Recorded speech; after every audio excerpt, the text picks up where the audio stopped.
जय हिंद बच्चों, जय Hind to all the students, जो पुराने हैं वो भी और जो आज हमारे साथ मेरी फर्स्ट क्लास में जुड़ रहे हैं उन सभी को जय हिंद। जय Hind to all. I am economist Amit Bali, a proud member of Indian Army family which gives a lot of brigadiers, generals, colonels to Indian Army।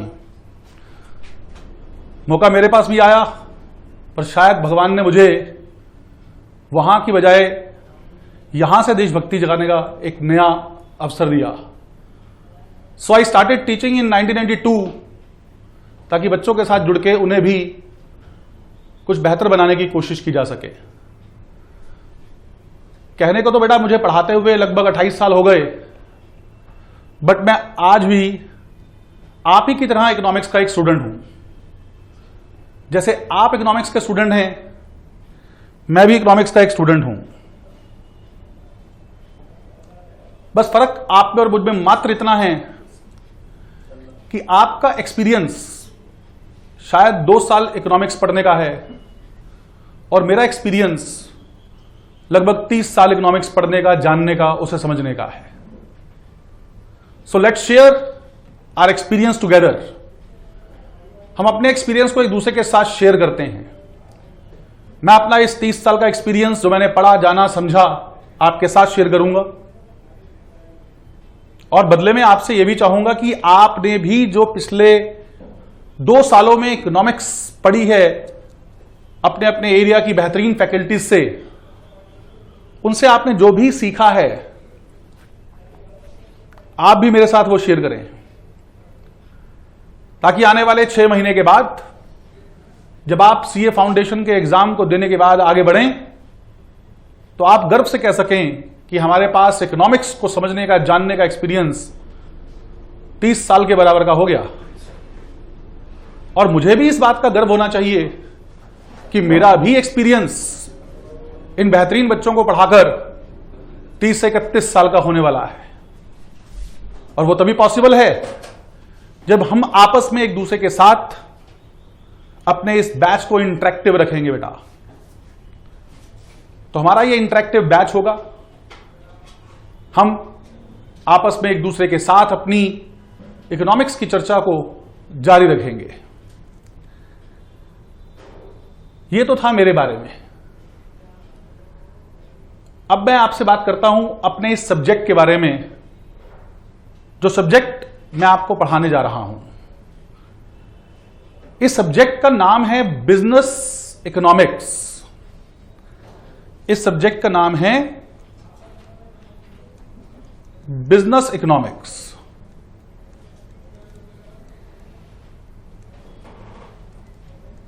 And business commercial knowledge.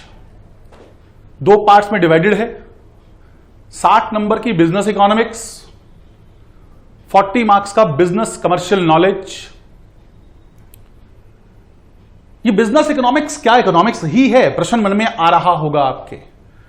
और बहुत से बच्चों ने अपने मन में यह जवाब भी मान लिया होगा कि ये वही शायद 12th वाली इकोनॉमिक्स है, 11th वाली इकोनॉमिक्स है, माइक्रो मैक्रो, जो हमने पहले भी तो पढ़ रखी है। तो बेटा मैं आपको ये बात आज वेरी फर्स्ट डे क्लियर कर देना चाहता हूं। Business economics is a branch of economics. This is not equals to economics.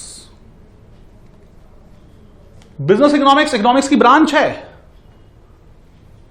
परंतु ये इकोनॉमिक्स नहीं है, ये उसकी ब्रांच है। मतलब मेरे बच्चे में मेरे सारे गुण अवगुण हों ये जरूरी तो नहीं है। ऐसे ही इकोनॉमिक्स के सारे फंडे, जो इकोनॉमिक्स के लॉज हैं, वो आप जानते हैं, थ्योरेटिकल है, पढ़ी है आपने इकोनॉमिक्स।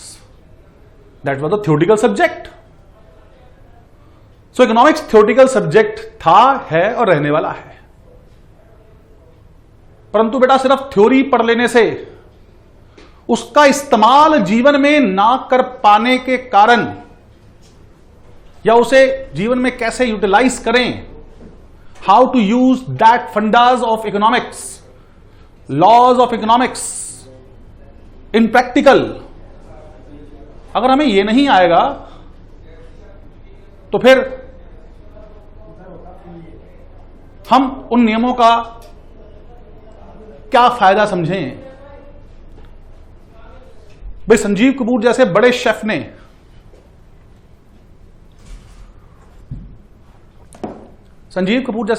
ने इतनी बड़ी किताब लिखी जिसमें विभिन्न प्रकार की व्यंजन बनाने की विधियां लिख दी हैं, परंतु वो व्यंजन बनाने की विधियां ऐसे ही लिखी हुई रहें, हम उसको ऐसे ही पढ़ लिया करें, कभी प्रैक्टिकली उनका यूज ही नहीं करें, तो क्या हमें स्वाद आने वाला है? तो कभी नहीं आने वाला। उसके लिए करना क्या होगा? उसके लिए we have to use all those into reality, and this is the basic difference between the economics and business economics. Economics is basically theory, absolute theory, like law of demand. आपने पढ़ा है law of demand. Law of demand कहता है other things being equal as price rises quantity demanded falls. But if we don't know how to use this concept into reality, then a businessman can't predict about his future demand. अगर उसे future demand को forecast करना है तो उसे law of demand को reality में use करना आना चाहिए. तो जो प्रैक्टिकल इस्तेमाल होगा उसका, business economics is the bridge. This is the bridge. किस बात का bridge? To fill the gap between the theory and practical. Theory और प्रैक्टिकल के बीच में जो वो प्रोसेसिंग होती है वही है business economics. So this is not theory, this is practical subject. सो आप सभी के मन में आज ही इस बात को घर कर लेना चाहिए कि हम इकोनॉमिक्स नहीं पढ़ने जा रहे. सीए इंस्टीट्यूट ने बहुत अच्छा काम किया, हमें बिजनेस इकोनॉमिक्स जैसा रिफाइंड सब्जेक्ट दिया. It's requirement of the days business activities. आज के इस कॉम्पिटेटिव एनवायरनमेंट की यही आवश्यकता है बेटा. आज के इस एनवायरनमेंट में हमें थ्योरी से काम नहीं चलेगा, हमें प्रैक्टिकल पर ध्यान देना होगा. इसलिए इंस्टीट्यूट की प्रशंसा करनी पड़ती है इस बात में कि उन्होंने एक प्रैक्टिकल सब्जेक्ट आपको दिया जिसे लोग थ्योरी का समझते हैं. सो पहली बात, मेरे सब्जेक्ट का नाम है business economics, and business economics एक प्रैक्टिकल सब्जेक्ट है. हम इसे प्रैक्टिकली ही पढ़ेंगे, प्रैक्टिकली ही समझेंगे. आप इसे विद लाइव एग्जांपल्स प्रैक्टिकली ही जानेंगे. दूसरी बात,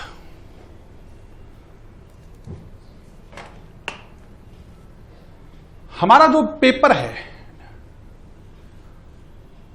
उसका पैटर्न कैसा होगा? देखो, आप लोगों ने 11th-12th में जो पढ़ा है, जो 11th-12th की आपकी स्टडी हुआ करती थी, दैट वाज सब्जेक्टिव स्टडी. वो बेटा सब्जेक्टिव स्टडी थी. And the subjective pattern of explanation depends on how. Subjective pattern how पर निर्भर करता है. ये कैसे होता है? आप कहते हैं ये ऐसे होता है. वो क्या है? वो ये है. जैसे कि what is law of demand, मैंने बताया, आपने आंसर सुन लिया, that's it. Define production possibility curve, define the law of variable proportion, Define the law of supply. What is money? How it can be measured? A lot of questions you can ask yourself. इन सभी में आपका सिर्फ पढ़ने का तरीका था subjective, और हमारा पढ़ाने का तरीका भी वहां सब्जेक्टिव ही होता है। आप बीकॉम पढ़ते हैं, वहां थोड़ा मिक्सिंग होता है, पर ज्यादातर सब्जेक्टिव ही होता है। बट जब आप प्रोफेशनल एग्जामिनेशन में आ गए हमारी और, तो सीए हो गया, सीएस हो गया, या आईएएस एग्जामिनेशन हो गए, इन सभी का सब्जेक्टिव पैटर्न खत्म और सभी में पैटर्न ऑफ स्टडी हो जाता है बेटा ऑब्जेक्टिव स्टडी। ऑब्जेक्टिव स्टडी होती है। And objective study my dear not depends upon how, it depends upon why. Objective study निर्भर करती है इस बात पर क्यों, व्हाई, व्हाई, ऐसा क्यों है, हमें उसकी रीजनिंग जाननी है, एक एक बात की रीजनिंग जाननी है। व्हाई मीन्स कॉजेस, आप रीजनिंग कह सकते हो। और बेटा बिना रीजनिंग के यहां कुछ भी नहीं होता। Nothing else without reasoning is here. Every even single object has its reason. बिना रीजन के कुछ भी नहीं है बेटा, नथिंग एल्स। जैसे कि फॉर एग्जाम्पल, क्योंकि आप सभी नए हैं मेरे पास, मुझे आपके नाम अभी मालूम नहीं है, इसलिए कोई भी जवाब सबसे पहले दे सकता है। आप लोगों जिस समय जहां बैठे हुए हैं, आपके कमरे में हवा देने के लिए एक मशीन काम कर रही है, ऐसे ऐसे गोल गोल घूम रही है ऊपर। इस मशीन को क्या कहते हैं, सोच के जवाब दीजिएगा। Come on fast. हवा के लिए जिस मशीन का आप उपयोग करते हैं उसे क्या कहते हैं?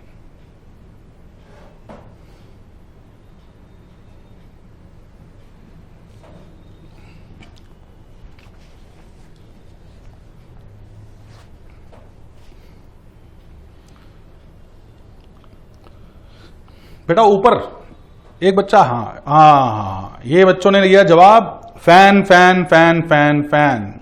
बहुत बढ़िया, बहुत बढ़िया, बहुत बढ़िया। But my dear, you all are absolutely wrong, absolutely wrong. देखिए, आपको लग रहा होगा हमारा जवाब तो सही है सर, फैन फैन फैन, सभी बच्चों ने फैन लिख के भेजा है। आपको लग रहा होगा हमारा जवाब सही है, बट आपका जवाब गलत है। अब अगर सोचो आप इसे फैन कहते हो और ये फैन ही है, मान लो, मैं आपकी बात को मान लेता हूं। दुकानदार के पास गए, दुकानदार से बोले भैया एक फैन दे दो। दुकानदार थोड़ा मजाकिया है, मजाक में पूछेगा बेटा कौन सा दूं बेटा, खाने वाला चलाने वाला, थोड़ा मजाकिया है। आप कहोगे भैया, आप भी मजाकिए हो, आप कहोगे भैया आपकी इलेक्ट्रिसिटी की दुकान पर खाने वाला फैन भी मिलता है का, वो दे दो। आप भी मजाकिया हो, मजाक कर लोगे आप भी, तो पूछेगा ना आपसे वो, तो फिर भैया स्पष्टता से कहो ना कि कौन सा फैन दूं, स्पष्टता से कहो कौन सा फैन दूं। फिर सोच के बताओ जो फैन ये ऊपर चल रहा है ये क्या है? यस, बिल्कुल सही जवाब आया हमारे पास विक्की कुमार शाह का। विक्की के लिए तालियां। Yes, this is called as ceiling fan. Ceiling fan reason है ना, छत पे लगा है सीलिंग फैन। टेबल पे रखा होता टेबल फैन, दीवार पे लगा होता वॉल फैन। रीजनिंग। ये चश्मा लगा हुआ है मुझे, आप में से भी बहुत से बच्चों को लगा होगा। इसे हिंदी में कहते हैं ऐनक। हिंदी में बोलते हैं इसको ऐनक, उर्दू में बोलते हैं चश्मा। इंग्लिश में स्पैक्स। अब इसको हिंदी में ऐनक कहते हैं। देखो हमारी हिंदी भाषा बहुत बेहतर है, इसे हिंदी में ऐनक कहते हैं। उसके पीछे रीजन है, चश्मे की काबिलियत आंखों के लिए है, परंतु बिना नाक के हम इसे यूज नहीं कर पाएंगे। नाक के ऊपर टिकेगा तभी तो चलेगा, इसलिए इसका नाम क्या पड़ा? ऐनक, ऐनक। This is reasoning. 4 पहिए वाले वाहन को 4 व्हीलर, 2 पहिए वाले वाहन को 2 व्हीलर, 3 पहिए वाले वाहन को 3 wheeler. Reasoning. Every even single item has its reasoning.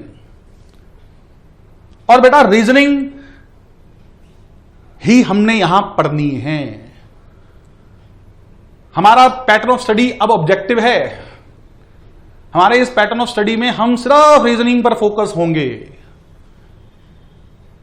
और रीजनिंग पर जो फोकस रहेगा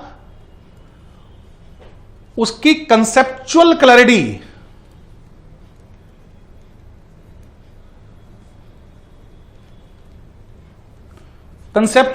स्ट्रांग हो जाएगी। एंड रिमेंबर, जिसकी कंसेप्चुअल क्लैरिटी स्ट्रांग होगी सिर्फ और सिर्फ वही पेपर में 100 में से 100 नंबर लाएगा।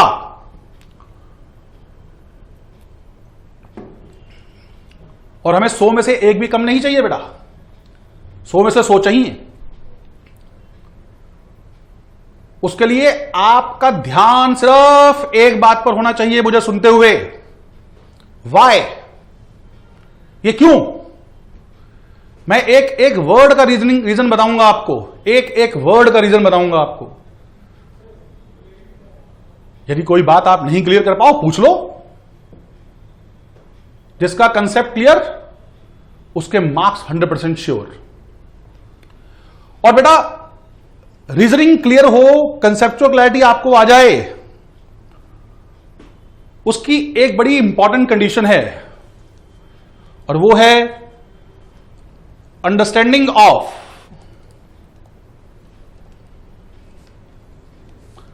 लैंग्वेज।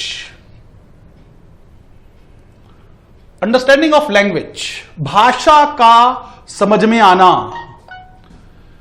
जब मुझे प्रश्न जो पूछा गया है उसकी भाषा ही समझ में नहीं आएगी तो मैं जवाब कैसे दे पाऊंगा। ये थ्योरी है ना बेटा, थ्योरी की कंसेप्चुअल क्लैरिटी को बनाना, उसके लिए बड़ी मेहनत करनी पड़ती है। इसलिए मेरा मानना है सबसे मुश्किल एग्जाम ही मेरा वाला है, क्योंकि इसमें कंसेप्चुअल क्लैरिटी की बड़ी जबरदस्त डिमांड है। अब कंसेप्चुअल क्लैरिटी की इतनी जबरदस्त डिमांड है तो कैसे हो हमारी कंसेप्चुअल क्लैरिटी स्ट्रांग।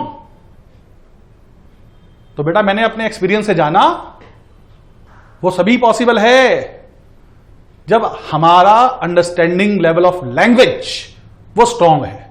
मुझे भाषा समझ में आती है तो मैं उसका मतलब समझ लूंगा, और जब मुझे मतलब समझ में आ जाएगा प्रश्न में क्या पूछा जा रहा है तो बेटा मैं उसका जवाब भी दे पाऊंगा।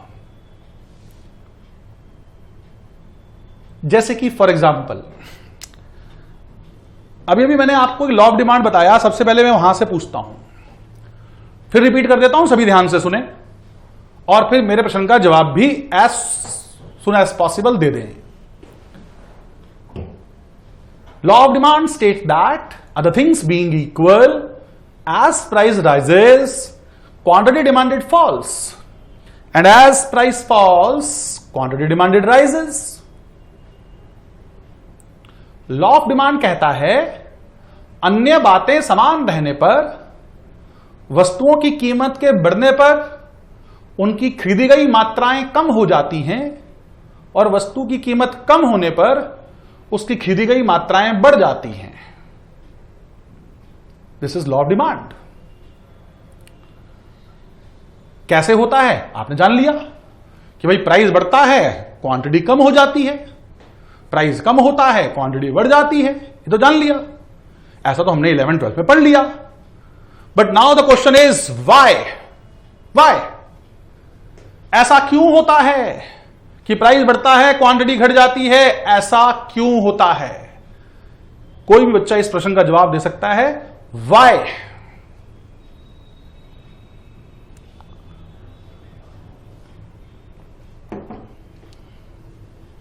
जी, मैं जवाब का इंतजार कर रहा हूं आपके।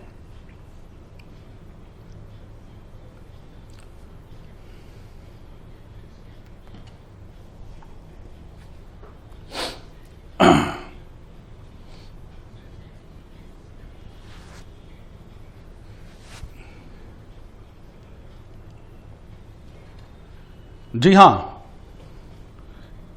वैभव का जवाब आया है ह्यूमन नेचर। जी नहीं, और सोचिए।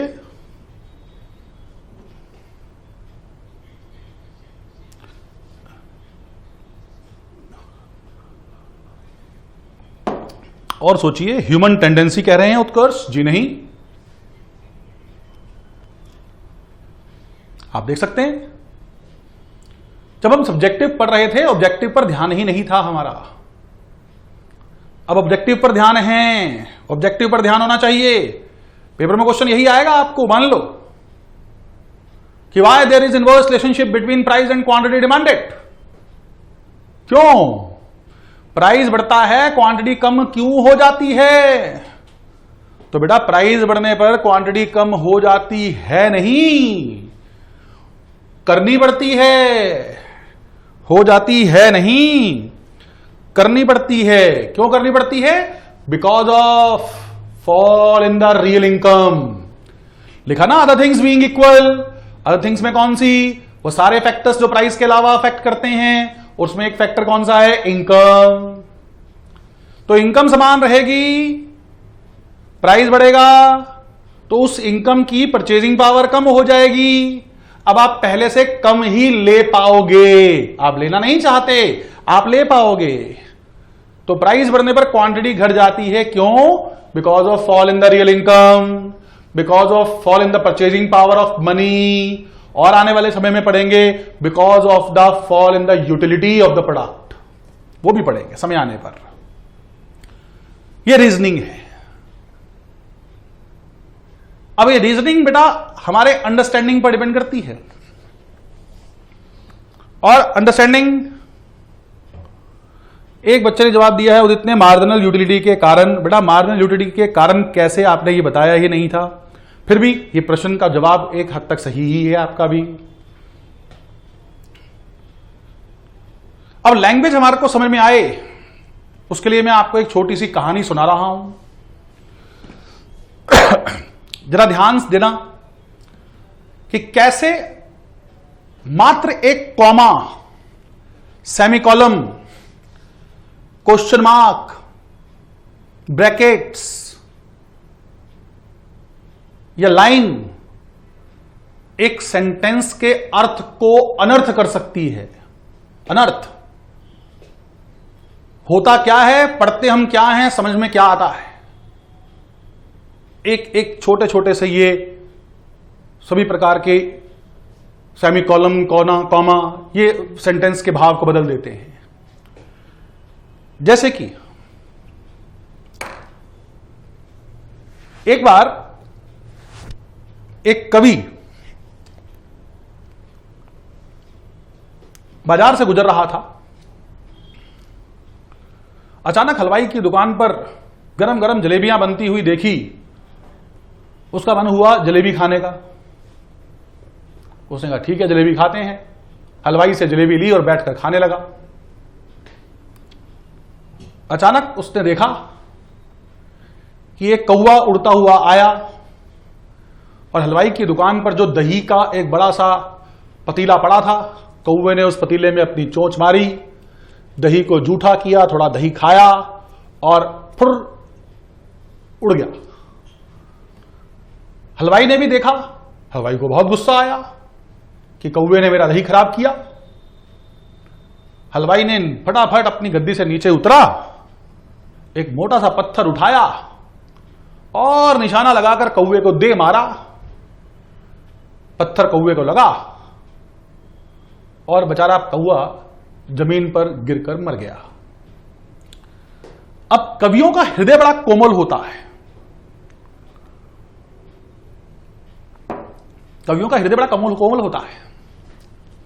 उस कवि से ये दृश्य देखा नहीं गया। वो जलेबी छोड़कर बेचारा उठा, पानी पीने के लिए, हाथ धोने के लिए नल पर गया। वहां उसने नल पर अपने हाथ धोए। पास में ही एक कोयले का टुकड़ा पड़ा हुआ था।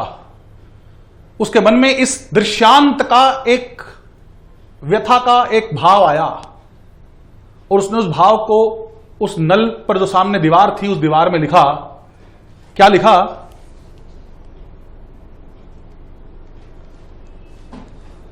काग दही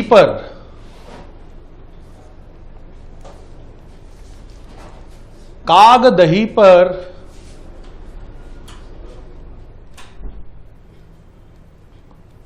जान गवायो।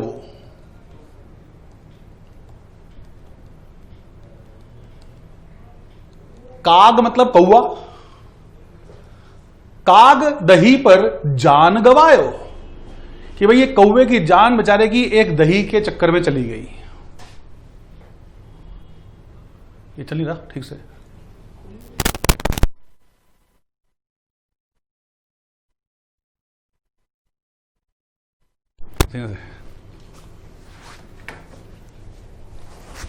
तो काग दही पर जान गवायो,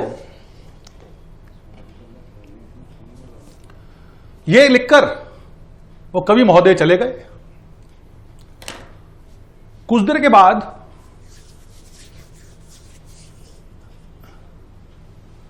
हमारे उदित बेटे जैसे एक अकाउंटेंट भागे भागे आ रहे थे कहीं से। कुछ लोग उनके पीछे पकड़ो पकड़ो चिल्लाते हुए आ रहे थे। बड़ी मुश्किल से जान बचाते हुए, इधर उधर गिरते पड़ते, छुपते छुपाते हुए, बचते बचाते हुए आ रहे थे। कारण, अकाउंट्स में कुछ गड़बड़ होने की वजह से मालिक ने पकड़ लिया और पीछे मारने के लिए सब परिवार सहित, दूसरे लोगों सहित दौड़ रहे थे। छुपते छुपाते, बचते बचाते हमारे अकाउंटेंट महोदय, लेखांकन अधिकारी संयोगवश इसी नल पर जल पीने के लिए आ गए। उन्होंने अपनी जल को पीकर अपनी प्यास को शांत किया और अचानक ही उनका ध्यान सामने के इस दीवार पर लिखे हुए सेंटेंस पर गया और उन्होंने मन में सोचा कि देखो, लिखने वाले ने क्या खूब लिखा है, लगता है मुझ पर ही लिखा है, लगता है मुझ पर ही लिखा है। क्यों? क्योंकि उस भाई ने इसे अपने नजरिए से पढ़ा। ऐसे, कागद ही पर जान गवायो। कागज मीन्स कागज, कि मेरी जान जो आफत में आई कागज की वजह से आई, जिसमें मैंने गड़बड़ की। लिखने वाले ने क्या लिखा था? कागद ही पर जान गवायो। इस पढ़ने वाले ने क्या पढ़ा? कागद ही पर जान गवायो। इंटरप्रिटेशन इसको अपने हिसाब से दिखाई दी। ये यहां से चले। अचानक एक लुटा पिटा आशिक, शायद अपनी प्रेमिका के घर वालों से मार खाकर आया था, बड़ी मुश्किल से जान बचाकर आया था।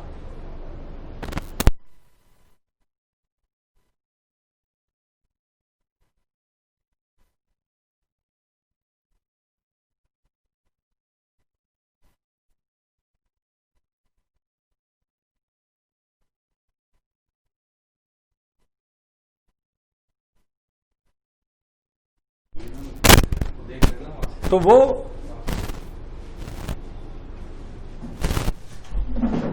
आशिक वहां पिटा हुआ पहुंचा।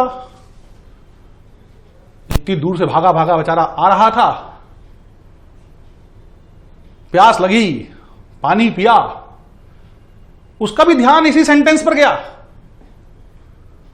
और उस भाई ने इस सेंटेंस को अपने ही अंदाज में समझा। अब उसने क्या समझा देखो, का गदही पर जान गवायो। का गदही, गदही मतलब उस लड़की को कह रहा है कि मैं तो उसके प्रेम के चक्कर में पड़ गया और मेरी जान चली जाती, का गदही पर जान गवायो। तो आप देखो, एक ही सेंटेंस को अगर हम एक लाइन कहां लगानी है उसे बदल दें तो उसकी भाषा का उच्चारण बदल जाता है।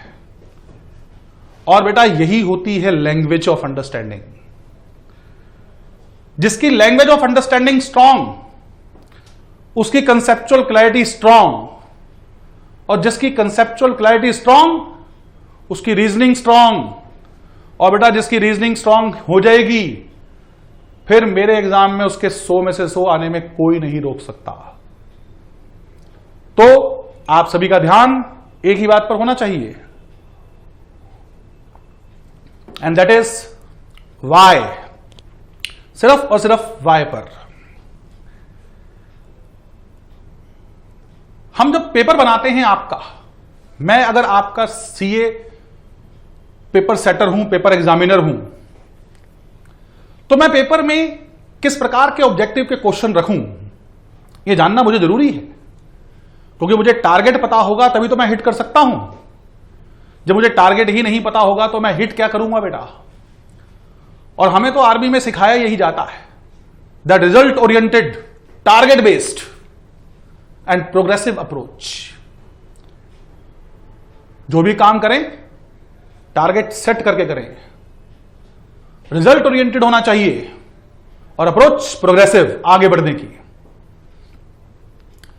तो किस प्रकार का पैटर्न होगा पेपर पैटर्न में, क्वेश्चंस कैसे होंगे। तो जो ऑब्जेक्टिव पेपर होता है बेटा उस पर विभिन्न प्रकार के क्वेश्चंस होते हैं। आपके कौन से होंगे उस पर भी आता हूं। सबसे मुश्किल वाले होते हैं फिल इन द ब्लैंक्स। ये सबसे मुश्किल है बेटा, फिल इन द ब्लैंक्स, क्योंकि इसके लिए अंडरस्टैंडिंग लेवल इतना जबरदस्त होना चाहिए, इतना जबरदस्त होना चाहिए कि आपको पता हो कि यहां सही शब्द क्या है। और उस मामले में तो कोई भी मेरे ख्याल से 100% शायद कभी सही नहीं होता बेटा, शायद कभी नहीं होता। जैसे कि फॉर एग्जाम्पल मैं प्रश्न लिख रहा हूं, जो इसका जवाब जानता है वो इमीडिएटली इसका जवाब मुझे लिखकर भेज दे। Human wants R dash, but resources R dash. Human wants R dash, but resources are dash. Yes. जिन्हें जवाब आता है वो लिखकर बताएं। Very good. एक जवाब आया बेटा, एक सेंटेंस एक ही जवाब दे रहे हो, दूसरा भी जवाब दीजिए। Very good. लगभग मेरे सभी प्यारे बच्चों ने एक जैसा जवाब दिया। पहले अनलिमिटेड, मैं फिल कर देता हूं। पहले अनलिमिटेड और फिर लिमिटेड। सभी बच्चों ने लगभग जितना जवाब दिया है यही जवाब दिया है।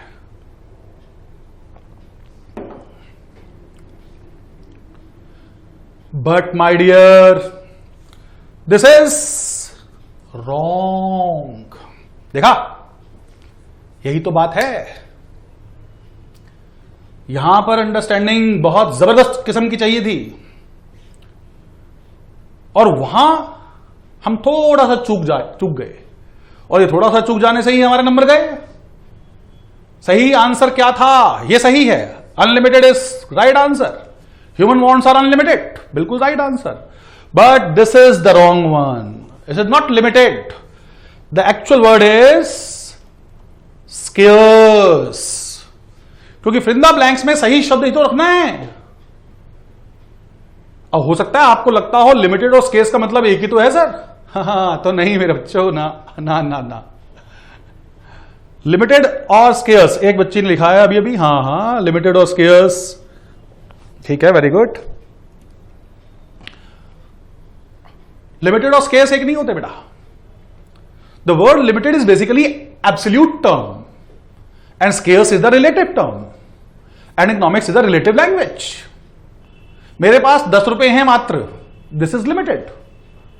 मेरे पास 10 रुपए हैं परंतु मैं पेन भी लेना चाहता हूं, चाय भी पीना चाहता हूं, मैं एक स्लाइस ब्रेड भी परचेज करना चाहता हूं, this is scarce rupees in relation to requirement and it is relative language. And keep it in your mind that economics always use the relative language, not absolute. हम कभी भी absolute नहीं होते बेटा, हम ऑलवेज रिलेटिव होते हैं। परंतु देखो अच्छी बात यह है कि हमारे कोर्स में यह वाला हिस्सा नहीं है। हमारे पेपर पैटर्न में फिल इन द ब्लैंक्स नहीं आते। दूसरा पैटर्न होता है पेपर्स में क्वेश्चंस का true and false. True and false, सही और गलत पर जवाब देना। लाइक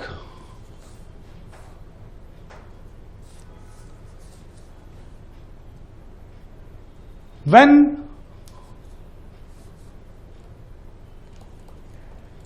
price rises,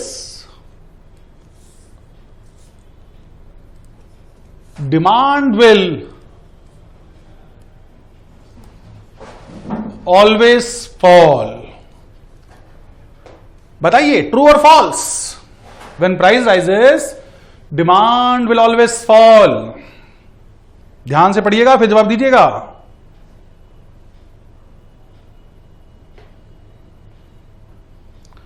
अनिकेत कहते हैं ट्रू।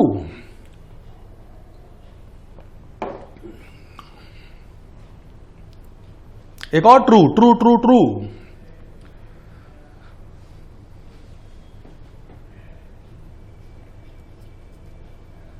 ओ फॉल्स भी आए हैं हमारे पास।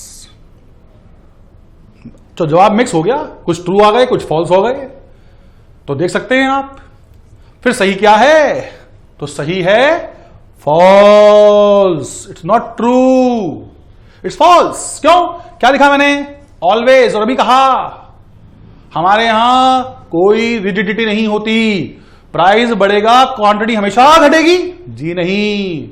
कई ऐसी सिचुएशंस हैं जहां वस्तुओं के प्राइस बढ़ रहे होते हैं, डिमांड भी बढ़ ही रही होती है।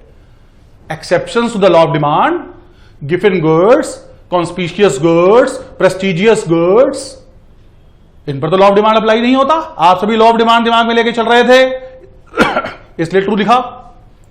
और वो भी लेके चलते तो भी ट्रू मत कहना था, क्योंकि ऑलवेज जैसी लैंग्वेज हमारे यहां यूज नहीं होती, मस्ट जैसी लैंग्वेज हमारे यहां यूज नहीं होती। तो ट्रू एंड फॉल्स में भी आपका अंडरस्टैंडिंग बड़ा स्ट्रांग चाहिए। एक एक बात दिमाग में बिल्कुल प्योरिटी के साथ आनी चाहिए। हमारे यहां यह भी नहीं है। हमें तो बेटा किस्मत इतनी अच्छी मिली है कि हमारे यहां तो सबसे आसान पैटर्न दे दिया इन्होंने। सबसे आसान पैटर्न हमारे यहां पैटर्न है, सबसे आसान 1:4 ऑप्शन। एक सही 3 गलत। 1:4 की ऑप्शन है, एक सही 3 गलत होंगे। अब जब भी कोई कुछ लिखा होगा उसमें से एक ही सही होगा, 3 गलत होंगे। अब बेटा गलत तो 3 क्या 3000 हो सकते हैं। सही तो हमेशा एक ही होता है। सत्य हमेशा हर समय सत्य ही रहता है, झूठ चाहे 1000 बोल लो। ऐसे ही किसी भी चीज की रीजनिंग एक ही सही है, बाकी बहुत सारी हो सकती हैं, बहुत सारी। एक सिंपल सा क्वेश्चन, वेरी सिंपल सा question, who is the monetary manager of the country. देश का मॉनेटरी मैनेजर कौन है? A RBI, 2 OBC, 3 SBI, 4 central bank of the country. जवाब दीजिए जल्दी से। वेरी गुड, बच्चे तो मुझसे भी तेज हैं। अभी प्रश्न समाप्त नहीं हुआ और जवाब आने लग गए। आरबीआई आरबीआई आरबीआई, वाह वाह वाह, very good very good very good. बहुत अच्छे बच्चे हैं आप, बहुत तेजी से जवाब देते हैं आप, परंतु बेटा जल्दबाजी हमेशा गलती कराती है। आप सभी का जवाब बिल्कुल गलत, बिल्कुल गलत। कारण फिर वही अंडरस्टैंडिंग पोर्शन की कमजोरी, भाषा की समझ की कमजोरी। मैंने यह थोड़ा ना कहा है कि who is the monetary manager of India. कहां लिखा है ऊपर India? And reserve bank of India is the monetary manager of India only. Question तो अनसाउंड है ना बेटा। क्वेश्चन कहता है देश का मॉनेटरी मैनेजर कौन होता है? उस देश का central bank. Your option is 4th, not option A. एक बच्चे शुभम ने सही जवाब दिया और आयुष ने जवाब दिया, उदित ने जवाब दिया, पायल ने जवाब दिया सेंट्रल बैंक। जिन्होंने सेंट्रल बैंक कहा बिल्कुल सही जवाब, और जिन्होंने आरबीआई कहा उनका बिल्कुल गलत जवाब। तो बेटा मानना यह है, देखो यह बताने का एक बड़ा रीजन है कि शायद किसी को लगता हो कि इकोनॉमिक्स बड़ा आसान सा सब्जेक्ट है। आसान बेटा कोई सब्जेक्ट नहीं होता, और वैसे भी ये तो थ्योरेटिकल लैंग्वेज है। लैंग्वेज की अंडरस्टैंडिंग हमेशा सशक्त होनी चाहिए, तभी आप प्रश्न को ढूंढकर उसे हल कर पाते हो। जैसे कि मान लो एक प्रश्न और देता हूं, क्योंकि हमारा काम क्या है, मैं अगर पेपर पैटर्न सेट करता हूं, पेपर बनाने वाला हूं, तो मैं चारों ऑप्शंस ऐसे बनाऊं ना कि आपको लगे चारों ही सही हैं। यार सही कौन सी होगी? जैसे कि एक और फिर हम आगे बढ़ते हैं आज के लेक्चर पर। एक और question,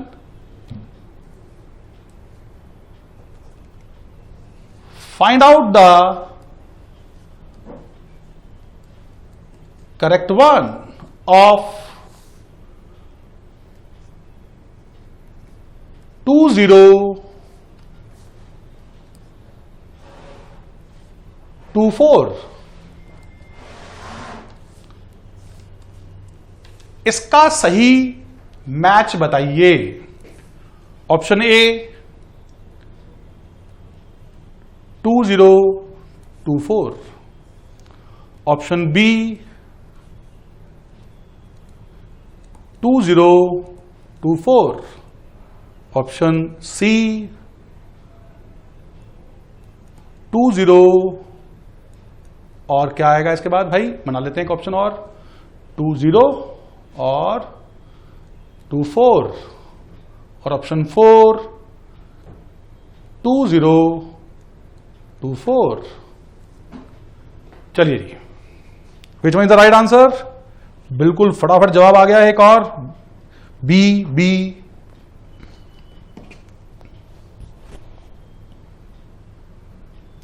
so B is the right answer. अब आप देखें, आपका बिल्कुल माइंड लेवल एकदम से रेडी हो गया इस थोड़ी सी समझदारी के साथ। B is the right answer. और देखा जाए तो चारों ही देखने में सही लग रहे हैं। पढ़ा तो चारों को वैसा ही जा रहा है, 2024, 2024, 2024, 2024, परंतु चारों सही तो नहीं हो सकते। सही तो हमेशा एक ही होगा। तो इस बात को बिल्कुल अच्छी तरह से कान खोलकर अपने दिमाग में बांध लीजिए। हमारा पेपर ऑब्जेक्टिव पैटर्न पर है। ऑब्जेक्टिव पैटर्न सिर्फ एक ही बात की डिमांड करता है, वाई। मैं हर चीज की रीजनिंग बताऊंगा, आपका ध्यान मुझे सुनने और रीजनिंग जानने पर होना चाहिए। जितना आप अपनी रीजनिंग को बेहतर बना लेंगे, आपका कंसेप्ट जितना क्लियर होगा, उतना ही बेहतर आप पेपर अटेम्प्ट कर पाएंगे। कोई भी बात यदि आपको एक बार में नहीं भी कई बार क्लियर हो पाती किसी टॉपिक पे, दोबारा पूछिए, कोई बात नहीं, चिंता ना करें बिल्कुल भी। तो चलिए, आज मैं आपके साथ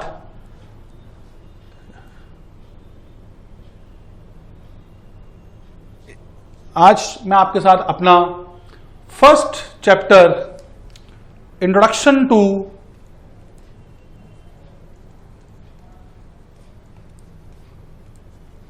बिजनेस इकोनॉमिक्स, ये जो हमारा चैप्टर है first introduction to business economics, इसे हम 3 हिस्सों में बांट के पढ़ने वाले हैं। हम सीए मॉड्यूल पूरा कंप्लीट करेंगे। इंस्टीट्यूट का मॉड्यूल आपको मिला हुआ है, मेरी किताब आपको मिलेगी, फिलहाल पीडीएफ फॉर्म में आपके पास आएगी, समय आने पर आपको एब्सोल्यूट फॉर्म में मिल जाएगी। हर यूनिट के बाद आपका टेस्ट होगा, ऐसे ही आपको सेल्फ स्टडी के लिए क्वेश्चंस भी दिए जाएंगे।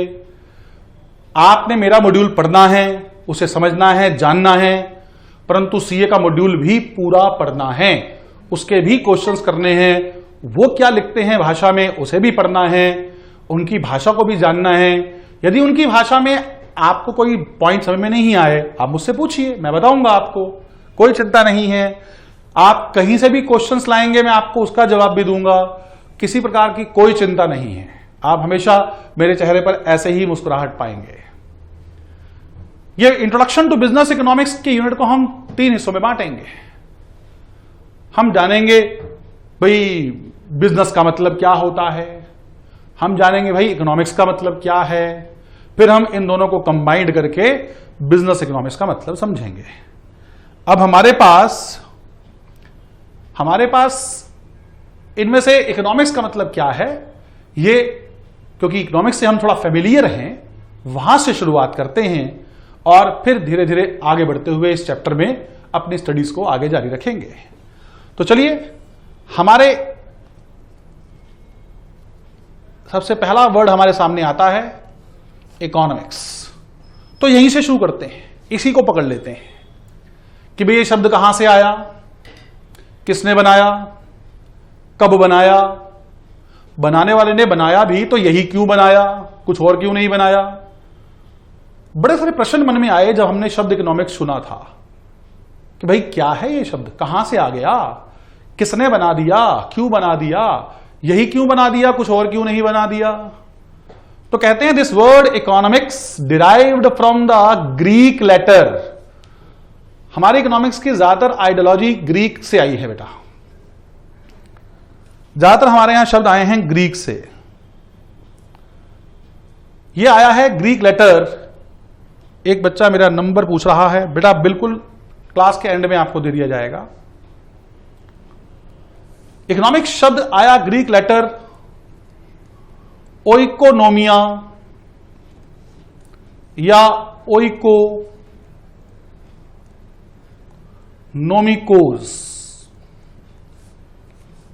ओइकोनोमिया या ओइकोनोमिकोस जो कि ग्रीक भाषा का शब्द है, उसे इंग्लिश में इकोनॉमिक्स कहा गया। This word oikonomia is the summation of 2 Greek letters oikos and nemen. Oikos means a household.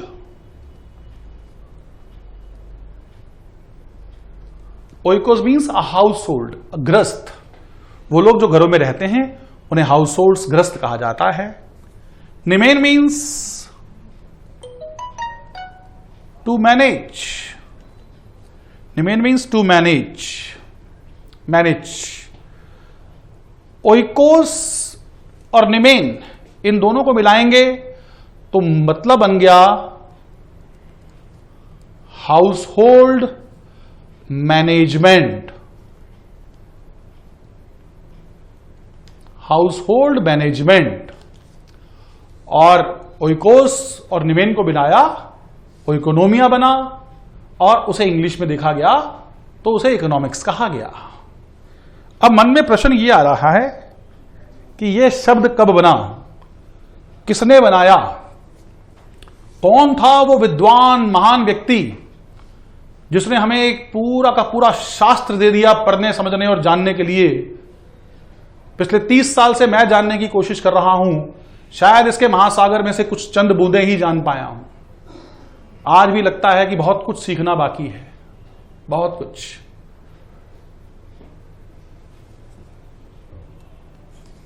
तो पता लगा ये शब्द इकोनॉमिक्स,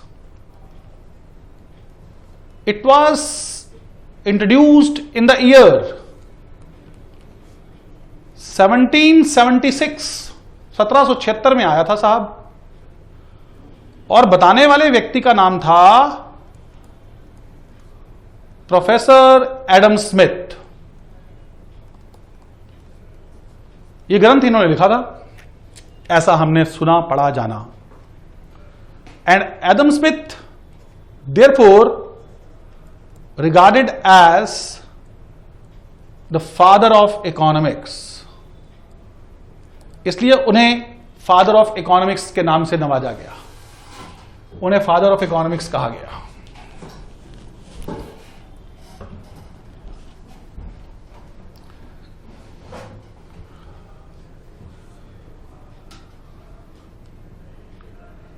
अब ये फादर ऑफ इकोनॉमिक्स कहलाए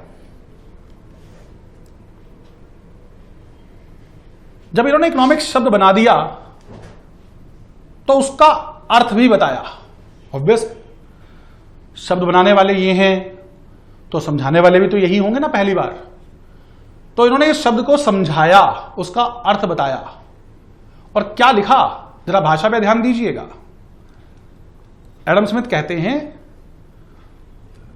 इकोनॉमिक्स क्या है, इसका क्या मीनिंग है। इकोनॉमिक्स मीन्स, परिभाषा नहीं, अर्थ बता रहा हूं, यह ऐसा एडम स्मिथ का कहना है। Economics means how a house hold, H का मतलब house hold, how a house hold manage his day-to-day requirements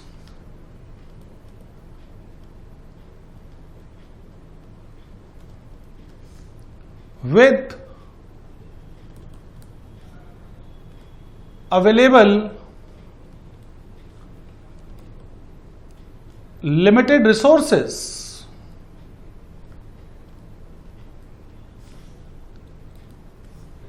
in such a way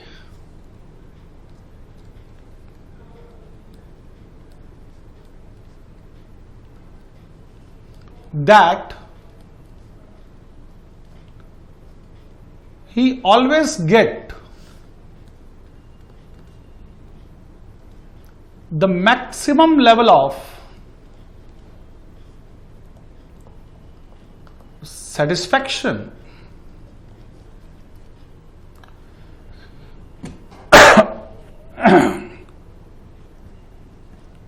Adam Smith कहते हैं क्या है इकोनॉमिक्स,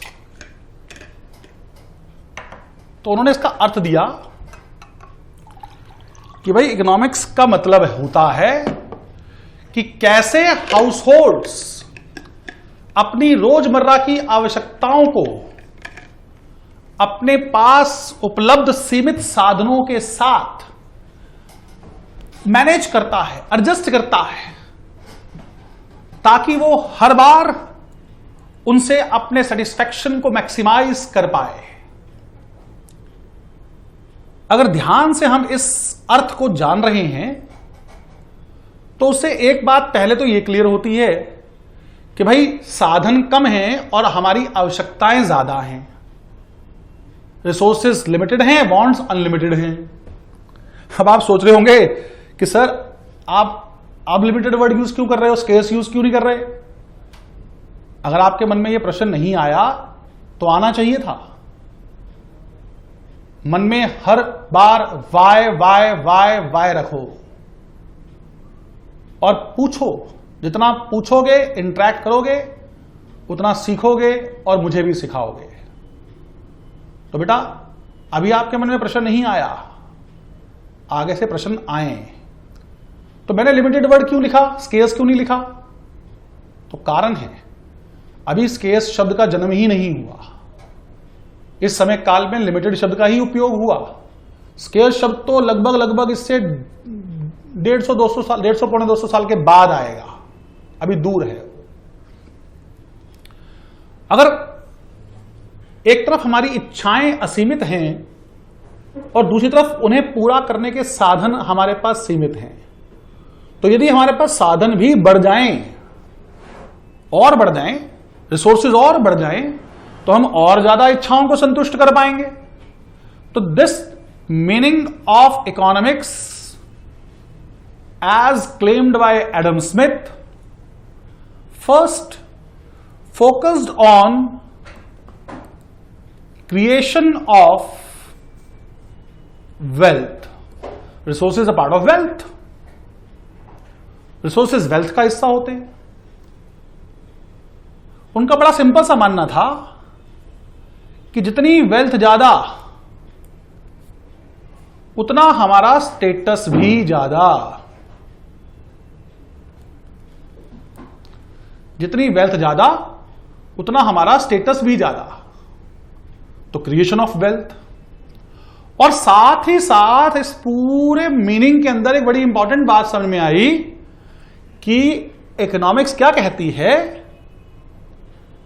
कि कैसे आप अपनी रोजमर्रा की आवश्यकताओं को अपने पास उपलब्ध सीमित साधनों के साथ मैनेज करते हो, एडजस्ट करते हो। अब ये जो एडजस्टमेंट आप कर रहे हैं, ये जो मैनेजमेंट आप कर रहे हैं, उसका पर्पस भी डिफाइन किया गया। किस लिए? For the maximum level of satisfaction.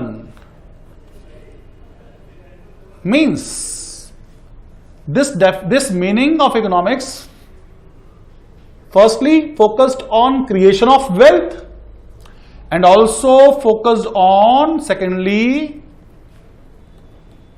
utilization of wealth.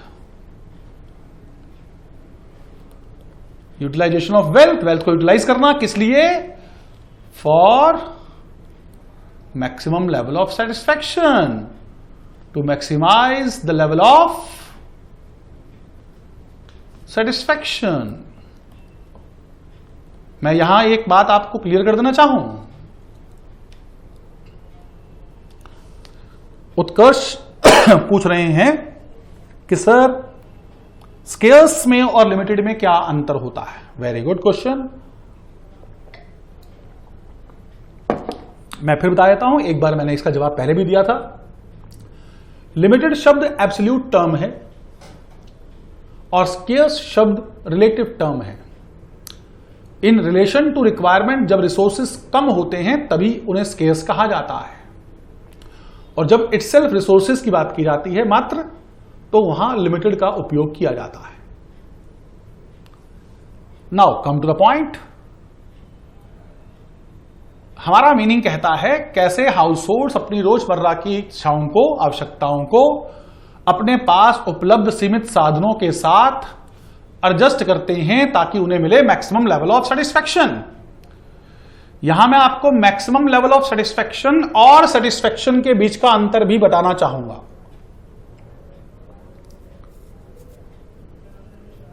भाई मान लो आप रेनॉल्ट का पेन लेना चाहते हो, ध्यान से सुनिएगा प्लीज। मान लो आप रेनॉल्ट का पेन लेना चाहते हो, बाजार में आप दुकानदार के पास गए, उससे कहा कि भैया एक रेनॉल्ट का पेन दे दो। उसने आपको रेनॉल्ट का पेन दे दिया। क्या मिला आपको? सेटिस्फैक्शन। क्या मिला आपको? सेटिस्फैक्शन, क्योंकि जो आप चाहते थे आपको मिल गया। अगर मान लो रेनॉल्ट का नहीं मिलता, लग्जर का मिल जाता, तो सिर्फ सेटिस्फैक्शन तो मिलता ही नहीं है आपको, मैक्सिमम होना तो बहुत दूर की बात है। तो जैसे ही आपको रेनॉल्ट का पेन मिल गया, आपको सेटिस्फैक्शन मिल गया। और हमारा एम सेटिस्फैक्शन कमाना नहीं है मात्र, हमारा एम उस सेटिस्फैक्शन को मैक्सिमाइज करना है। मैक्सिमाइज। अब कैसे? तो ध्यान से देखो। देखो का मतलब है विजुअलाइज करो, जो मैं आपको सिचुएशन दिखा रहा हूं। प्रैक्टिकल सब्जेक्ट है ना बेटा, तो थोड़ा सिचुएशन को विजुअलाइज करना सीखना पड़ेगा। तो आंखें बंद करना और सिचुएशन को विजुअलाइज करना। आप उस रेनॉल्ट पेन से अपने एग्जाम में लिख रहे हो, लिखते लिखते आपका रेनॉल्ट पेन ने काम करना बंद कर दिया। ऑप्शन ए आपने इमीडिएटली उस पेन को साइड में रखा, दूसरा पेन उठाया और अपनी राइटिंग को कंटिन्यू कर दिया। या ऑप्शन बी, सभी मेरी तरफ देखें ध्यान से, आपने पहले वाले रेरोल्ड पेन को ही ऐसे ऐसे 4-5 बार झटका और उसी से अपनी राइटिंग लिखनी कंटिन्यू कर दी। Which option applies on your behaviour? आपके बिहेवियर पर कौन सी ऑप्शन अप्लाई होती है? सोच के जवाब दीजिए, ए या बी।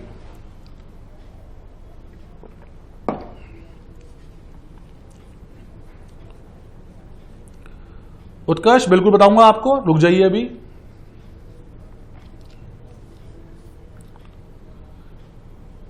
जी हां, जवाब नहीं आया आपका, जल्दी से जवाब दीजिए। बी, बी, बी बिल्कुल सही जवाब।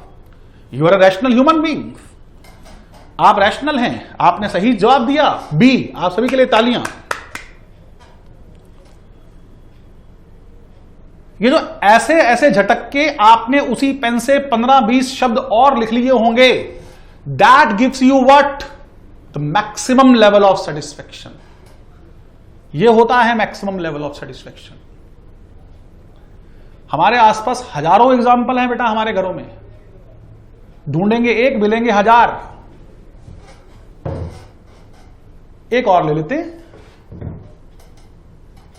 भाई, मान लेते हैं जब आप स्कूल जाते होंगे या अभी आप कॉलेज जाते हो,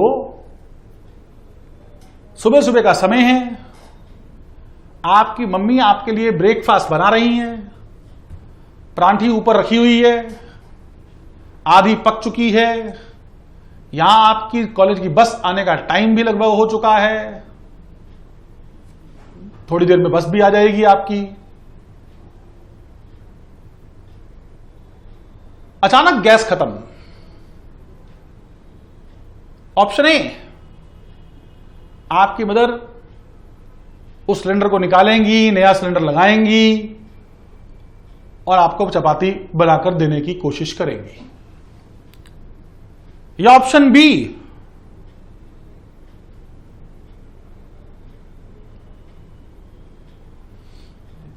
वो पहले वाले सिलेंडर को ही जमीन पर लिटाकर, जो शायद थोड़ी बहुत गैस नीचे रुकी हुई हो क्योंकि लिक्विडिफाइड है ना, ये मानकर कि चलो इससे फ्लेम थोड़ी बढ़ेगी कि एक चपाती तो बन जाए फटाफट, बाकी बाद में बदल लूंगी।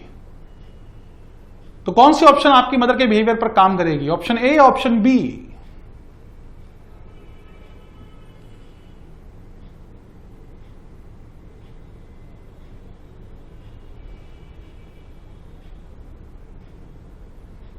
जी हां, मैं आपके जवाब का इंतजार कर रहा हूं। Very good, again the answer is B. You are right. This gives you the maximum level of satisfaction. हम इन एग्जांपल्स के थ्रू ये जानने की कोशिश कर रहे हैं कि हमारा एम सेटिस्फैक्शन कमाना नहीं है, मैक्सिमम सेटिस्फैक्शन कमाना है। एक बिटिया का जवाब बार बार सही आता है, प्रगति अवस्थी। बहुत अच्छी बिटिया है। प्रगति, आप गोलगप्पे खाती होंगी जरूर, लड़कियों को बहुत पसंद है। आप ही को एग्जाम्पल में लेके चलते हैं। मान लेते हैं प्रगति गोलगप्पे के वाले के पास गोलगप्पे खाने गई, 20 रुपए के 4। प्रगति ने गोलगप्पे वाले के पास से गोलगप्पे का टोकन लिया, 20 रुपए में 4 गोलगप्पे थे, 4 गोलगप्पे खा लिए, परंतु इसका मन कर रहा है एक और गोलगप्पा खाने का। ऑप्शन ए, ये 20 रुपए और खर्च करती हैं और एक टोकन लेकर अपने गोलगप्पे खाने की इच्छा को पूर्ण कर लेती हैं। या ऑप्शन बी, ये थोड़ा सा चालाकी दिखाती हैं और उस गोलगप्पे वाले भैया से कहती हैं, अरे भैया इसमें तो बहुत मिर्च है, एक गोलगप्पा और खिलाओ मीठा डाल के। या ऐसा भी कह सकती हैं, अरे भैया तुमने अभी 4 खिलाए कहां हैं, देखा 5-6 लोग इकट्ठे खिला रहे थे, तुमने तो मुझे 3 ही खिलाए हैं अब तक। तो कौन सी ऑप्शन काम करेगी प्रगति आपके बिहेवियर पर? Option A, option B? पहला प्रगति से जवाब चाहिए।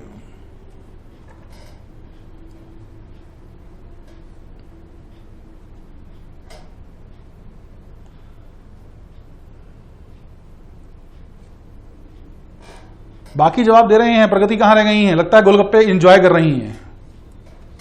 गोलगप्पे चीज ही ऐसी है बेटा। बाकी सबका जवाब देखो बी ही आया है। मतलब प्रगति सिर्फ आप ही को सेटिस्फेक्शन नहीं मिला मैक्सिमम, बाकी भी कमा रहे हैं, लॉकडाउन में गोलगप्पे एंजॉय कर रहे हैं। प्रगति का जवाब बी आ गया है, बी जवाब है। मतलब एक गोलगप्पे के लिए हम अपना धर्म छोड़ने को तैयार हैं, झूठ बोल देंगे। देखो कितने लालची हो गए हैं हम। तो कहने का भाव यह है कि हमारा एम क्या है, मैक्सिमम लेवल ऑफ सेटिस्फेक्शन। आइए जरा वापिस चलते हैं। यह शब्द बनाया किसने? एडम स्मिथ ने।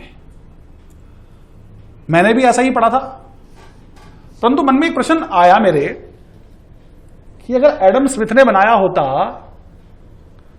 वो उतना ही समझदार होते, ये सभी फ्रेंच इकोनॉमिस्ट्स, तो इन्हें भारत में आने की आवश्यकता ही क्या थी? जबकि मेरा तो मानना है और दृढ़ विश्वास है कि विश्व में हमसे ज्यादा विद्वान कोई भी नहीं है बच्चे। विद्वत्ता हमारे ही हाथों में है। वो बात अलग है, हम अपनी विद्वत्ता को किसी के सामने शेख ही नहीं बघाड़ते। इस प्रश्न का जवाब ढूंढने की कोशिश की तो एक जवाब बड़ा अच्छा सा मिलकर आया। जब यह जाना कि इकोनॉमिक शब्द को हिंदी में क्या कहते हैं, तो पता लगा हिंदी में कहते हैं इसको अर्थशास्त्र। अर्थशास्त्र। अरे हिंदी में अर्थशास्त्र, इंग्लिश में इकोनॉमिक्स। अगर किसी हिंदी के ग्रंथ को इंग्लिश में कन्वर्ट करना है तो नाम तो सेम रखो भाई। अर्थशास्त्र बनाया किसने? तो पता चला, आप भी चाहो तो पता लगा लो, गूगल बाबा जिंदाबाद। तो पता लगा कि 16वीं शताब्दी में, मतलब इकोनॉमिक्स के आने से लगभग 150 साल पुरानी बात कर रहा हूं मैं,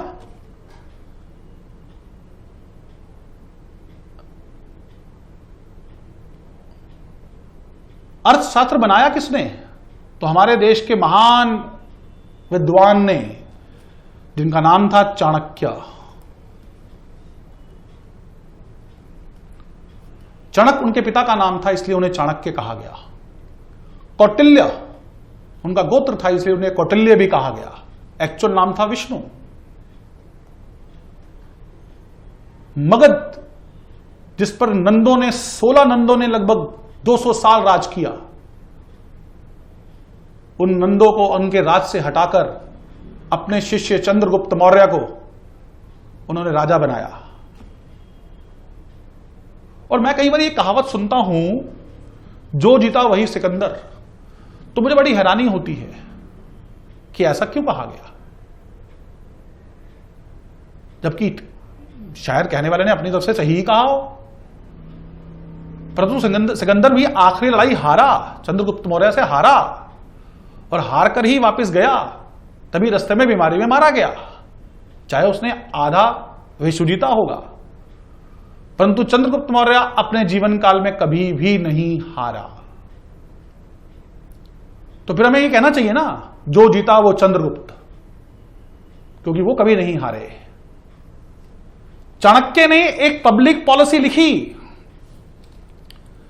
पब्लिक पॉलिसी देखो, लोगों के लिए बनाई गई policy. That public policy invented by Chanakya which is known as Arthashastra. और ये जो अर्थ मैंने आपको अभी अभी एडम स्मिथ का नाम लेकर एडम स्मिथ के नाम से बताया है, अगर आप ध्यान से कभी भी गूगल सर्च कर लेंगे तो आपको ये अर्थशास्त्र का अर्थ मिल जाएगा। तो फिर कैसे हमारा हिंदी का अर्थशास्त्र इंग्लिश की इकोनॉमिक्स में कन्वर्ट हुआ? तो मुझे एक बात समझ में आई कि अंग्रेजों ने हमारी सारी आइडियोलॉजी को बदला है। जब पूरे विश्व में हमारा देश मात्र एक ऐसा है जो अपने नाम से हिंदी में अलग और इंग्लिश में अलग संबोधित होता है, तो हम समझ सकते हैं कि अंग्रेजों ने हमारे साथ कितना बुरा किया होगा।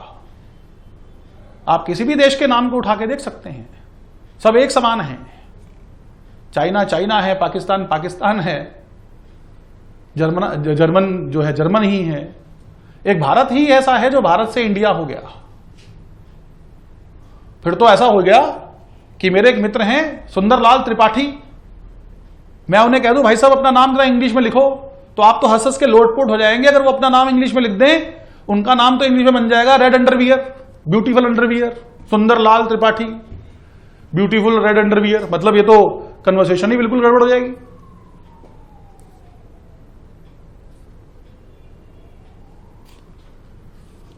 सो कहने का मतलब ये है कि कैसे बदला, कैसे नाम बदले, तो आप ध्यान दो जरा। आप देखें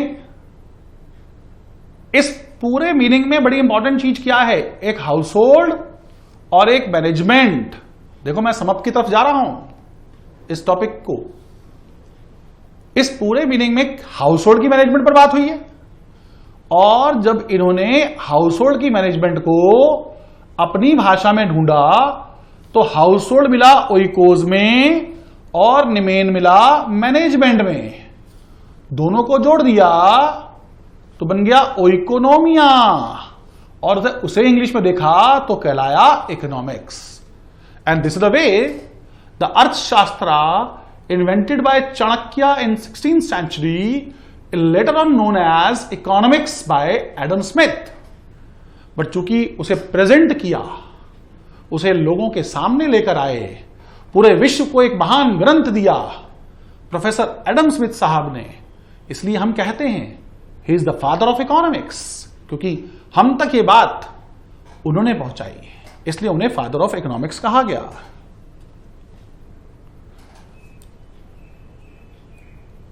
बेटा मेरी राइटिंग थोड़ी कम अच्छी है मैं जानता हूं, परंतु भगवान की कृपा से आवाज बहुत मीठी और अच्छी है, साफ है। ये जो भी आप देख रहे हैं, जो मैं लिख रहा हूं, मेरी किताब में भी लिखा हुआ मिलेगा। आपको कोई वर्ड समझ में ना आए पूछ लिया करें, कोई बात नहीं। सो इस तरह से एडम स्मिथ साहब ने इकोनॉमिक्स शब्द को जन्म दिया। अब तक हमारे पास क्या सिर्फ एडम स्मिथ की ही डेफिनेशन है? 1776 में आई डेफिनेशन से ही आज तक हमारा काम चल रहा है? तो आप जानते हो जी नहीं, यह संसार तो बड़ा डायनेमिक किस्म का है, बदलाव लगातार आते रहते हैं। इसलिए हमारे पास अब तक 4 डेफिनेशंस आई हैं इकोनॉमिक्स की, 4 डेफिनेशंस। तो आपके मन में प्रश्न आएगा 4 क्यों, 4 क्यों? क्या एक सही नहीं थी? तो जवाब आ गया, एक अपने समय काल में सही रही होगी, परंतु आप जानते हैं जैसे जैसे समय बीतता है, आगे बढ़ता है, वैसे वैसे कमियां दिखाई देती हैं, और एक की वीकनेस ही दूसरे की स्ट्रेंथ बनती है। तो एडम स्मिथ की डेफिनेशन अपने समय काल में सही रही होगी, फिर उनकी डेफिनेशन में कुछ कमी आ गई होगी, जिसे दूसरे ने अपनी स्ट्रेंथ बनाया होगा, फिर दूसरे से तीसरे, तीसरे की चौथे, लाइक दैट। मैं आपके सामने कहानी शुरू कर रहा हूं। मेरा मकसद है इस कहानी में जिसने कहा, जो कहा वो सही है, परंतु आपका मकसद है उनकी उस कहानी में क्या कमी है, उस कमी को ढूंढना। क्योंकि बेटा एक की कमी ही दूसरे की ताकत बनेगी। इस कहानी को शुरू करने से पहले मैं आपको इन चारों का डिस्क्रिप्शन दे दूं, ताकि आप कहानी को आगे बढ़ाने में मेरी मदद कर सकें। वैसे आप लोगों ने ये 11th क्लास में या 12th क्लास में पढ़ा हुआ है, फिर भी वहां जो पढ़ा हुआ होगा और अब जो पढ़ने जा रहे हो उसमें ज्ञान का बड़ा अंतर होगा, और सबसे बड़ा अंतर होगा रीजनिंग का। तो चलो जरा ध्यान देते हैं। सबसे पहली डेफिनेशन आई हमारे पास प्रोफेसर एडम स्मिथ की।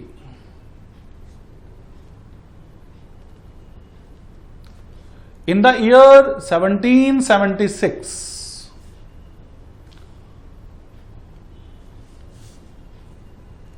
फिर आए हमारे पास doctor Alfred Marshall.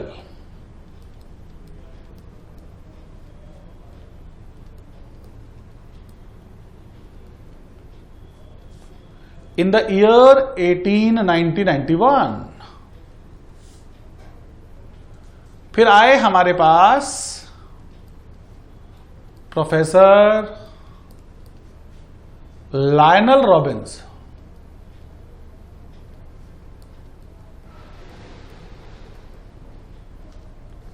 In the year 1931।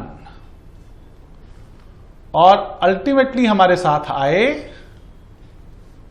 Doctor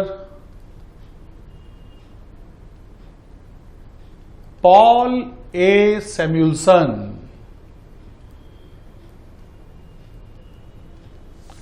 Paul A Samuelson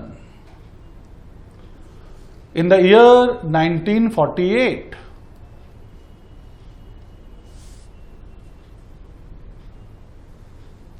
चार इकोनॉमिस्ट्स ने चार अलग अलग टाइम पीरियड पर इकोनॉमिक्स को डिफाइन किया है। क्या है इनकी डेफिनेशन, किन बेसिस पर इन्होंने इकोनॉमिक्स को डिफाइन किया? तो चलिए मैं कहानी शुरू कर रहा हूं। मैं जिसके बारे में बताऊंगा उसी पर फोकस करूंगा। आपका काम है उसमें से कमी निकाल लेना। तो पहले आए Adam Smith. In the year 1776 and regarded as the father of economics.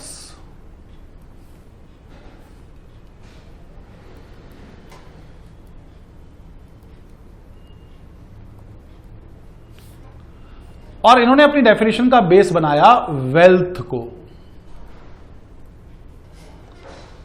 Wealth, अब देखो वेल्थ ही क्यों, उसका भी कारण है कि प्रोफेसर स्मिथ जो थे वो बेसिकली पॉलिटिशियन थे। हां, जब उन्होंने इकोनॉमिक्स लिख दिया तो इकोनॉमिक्स भी हो गए, पर थे एक्चुअली पॉलिटिशियन। और पॉलिटिशियंस हमेशा प्राइमरी जो उनका ऑब्जेक्टिव होता है वो वेल्थ क्रिएशन होता है, इसलिए उन्होंने वेल्थ को अपना बेस बनाया। और वेल्थ का मतलब क्या है? वेल्थ का मतलब होता है हर वो चीज जो कम होती है, इसलिए उसकी कीमत होती है। क्योंकि जो चीज कम नहीं होती ना बेटा, वो वेल्थ में आती ही नहीं, क्योंकि उसकी कीमत ही नहीं होती। जैसे कि फैमिली, लव, अफेक्शन, फ्रेंडशिप, इन शब्दों का हमारे यहां कोई मतलब नहीं है, क्योंकि ये मनी में कन्वर्ट नहीं होते हैं। सो प्रोफेसर एडम स्मिथ ने वेल्थ के बिहाफ पर इकोनॉमिक्स को डिफाइन किया और कहा इकोनॉमिक्स क्या है। He said economics is a science of wealth. Economics is a science of wealth. क्या मतलब? It is an inquiry into the nature and cause of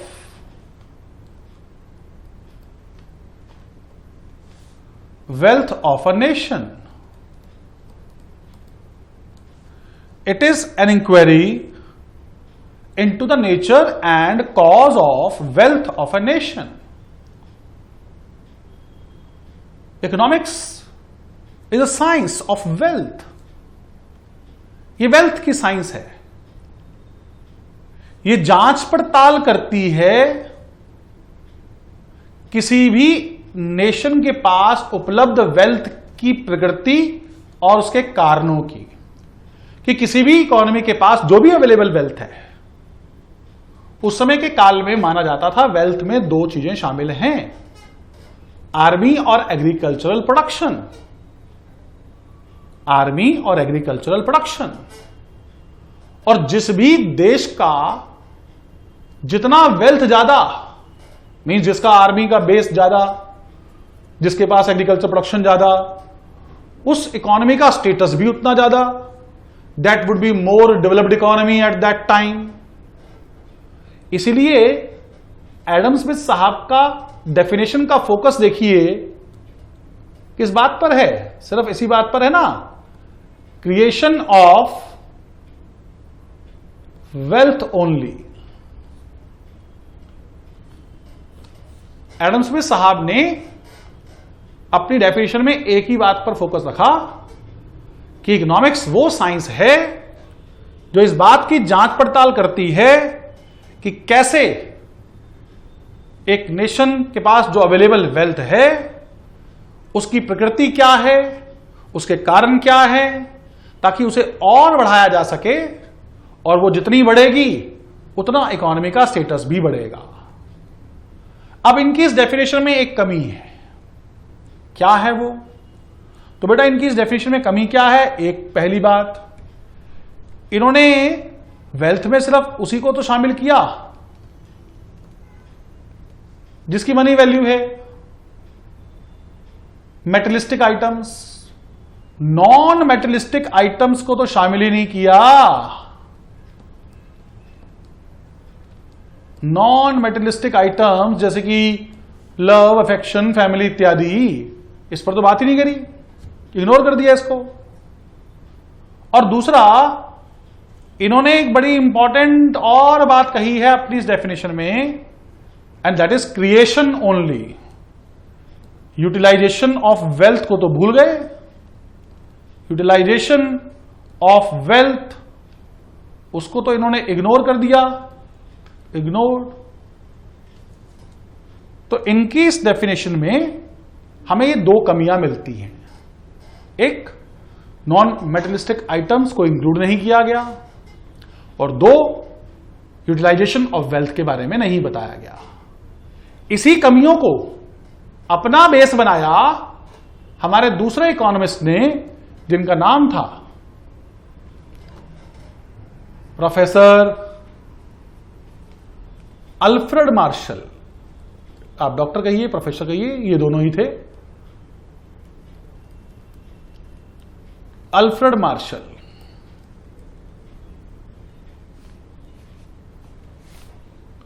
doctor Alfred martial. Doctor Alfred martial वो पहले व्यक्ति हुए हैं जिन्होंने 1890 में ह्यूमन वेलफेयर के बारे में बात की। He was the first person. So आप कह सकते हैं he is the pioneer of welfare school. Welfare school का जन्मदाता, वो व्यक्ति जो ह्यूमन वेलफेयर के बारे में सोचता है, उसके बारे में बात करता है। और इन्होंने इसीलिए अपनी डेफिनेशन का बेस बनाया शब्द वेलफेयर को। अब वेलफेयर का मतलब क्या होगा? भाई मेरा कल्याण किसमें है? जब मैं अपने पास उपलब्ध वस्तुओं का, साधनों का बेहतरीन उपयोग करूं या नहीं करूं। भाई मान लो मेरे पास एक कार है, मैं उसे अकेला ही यूज करता हूं, ड्राइविंग सीट का हिस्सा ही यूज करता हूं, बाकी कार खाली रहती है। क्या वो बेहतरीन उपयोग हो रहा है? जी नहीं। क्या उससे मेरी वेलफेयर हो रही है? जी नहीं। वो कब होगी? जब कार अपनी सीटिंग कैपेसिटी के अनुसार ही यूटिलाइज की जाए। मींस वेलफेयर का मतलब है optimum utilisation of resources, resources का उच्चतम उपयोग करना, उनका बेहतरीन उपयोग करना। प्रोफेसर अल्फ्रेड मार्शल ने वेलफेयर के बिहाफ पर इकोनॉमिक्स को दूसरी बार डिफाइन किया। इनकी डेफिनेशन थोड़ी डिफिकल्ट है, मैंने उसे आसान शब्दों में अपनी भाषा में लिख दिया। ये कहते हैं economics is what? Economics is a science of material wellbeing. Material wellbeing. देखो इन्होंने भी एक कमी छोड़ दी। इनका मानना भी क्या है कि हमारा कल्याण किससे है? मटेरियलिस्टिक आइटम्स से, मटीरियल वेलबींग। मतलब मेरे पास टीवी है, रेफ्रिजरेटर है, एयर कंडीशन है, कार है, बड़ा घर है, गीजर है और अमेनिटीज हैं, मेरा वेलफेयर हो रहा है। जिसके पास है उसका वेलफेयर है, जिसके पास नहीं है उसका वेलफेयर नहीं हो रहा। तो कंपैरिजन मटेरियलिस्टिक आइटम्स का हो रहा है। नॉन मटेरियलिस्टिक आइटम्स, मेरे पास परिवार नहीं है, कोई दोस्त यार नहीं है, इससे कोई फर्क नहीं पड़ता इनको। तो एक कभी तो इन्होंने कंटिन्यू करी है। इनका मानना है मनुष्य का कल्याण मटेरियलिस्टिक आइटम से होता है। वेलबींग का मतलब है कल्याण होना, वेलफेयर होना। Economics is a science of material wellbeing. मैं जरा इसे अपने शब्दों में बता देता हूं क्या कहना चाहते हैं। That economics is a science which study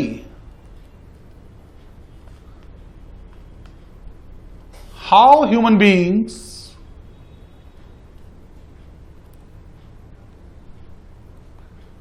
adjust their unlimited wants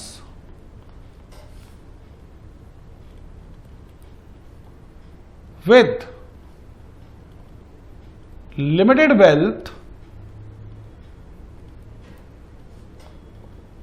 in such a way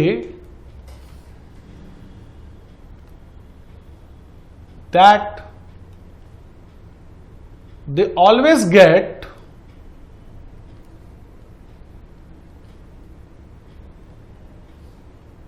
maximum level of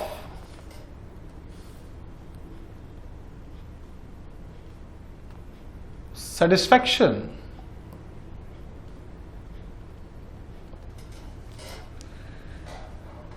ये कहते हैं इकोनॉमिक्स एक साइंस है जो पढ़ती है कैसे आप मींस ह्यूमन बीइंग्स अपनी अनलिमिटेड बॉन्ड्स को अपनी लिमिटेड वेल्थ के साथ एडजस्ट करते हो कि आपको हर बार मिलता है मैक्सिमम लेवल ऑफ सेटिस्फैक्शन। भाई मान लो आपके पास 100 रुपए हैं, ये लिमिटेड वेल्थ है,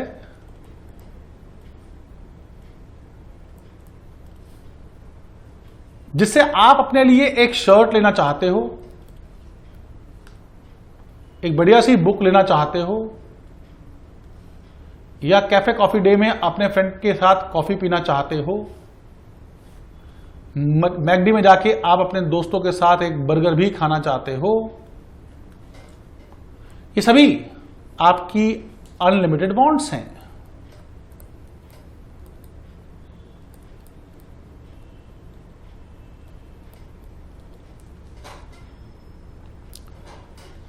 प्रोफेसर अल्फ्रेड मार्शल का कहना है कि आप अपनी इन इच्छाओं को अपने इस रिसोर्सेस के साथ कुछ ऐसे एडजस्ट करते हो कि आपको मैक्सिमम लेवल ऑफ सेटिस्फैक्शन मिल जाए। पर ऐसे कैसे? तो मार्शल आपको फॉर्मूला बताते हैं कि ऐसे कैसे। That is by making the preference of scale, by making the preference of scale। Professor Alfred martial कहते हैं कि भाई ये सभी इच्छाएं, बर्गर खाना, शर्ट लेना, बुक लेना, कॉफी पीना, आपके लिए इक्वली अर्जेंट तो होती नहीं। इनमें से कोई ज्यादा मोस्ट अर्जेंट बॉन्ड होगा, कोई लेस अर्जेंट बॉन्ड होगा। सभी इक्वली प्रेफरेबल भी नहीं है, सभी इक्वली अर्जेंट भी नहीं है, सभी इक्वली प्रेफरेबल भी नहीं है। तो आप इन्हें अरेंज कीजिए in descending order of satisfaction में। मतलब जो सबसे मोस्ट अर्जेंट बॉन्ड है उसे पहले लगाइए, और जो सबसे लेस अर्जेंट बॉन्ड है उसे सबसे आखिरी में लगाइए।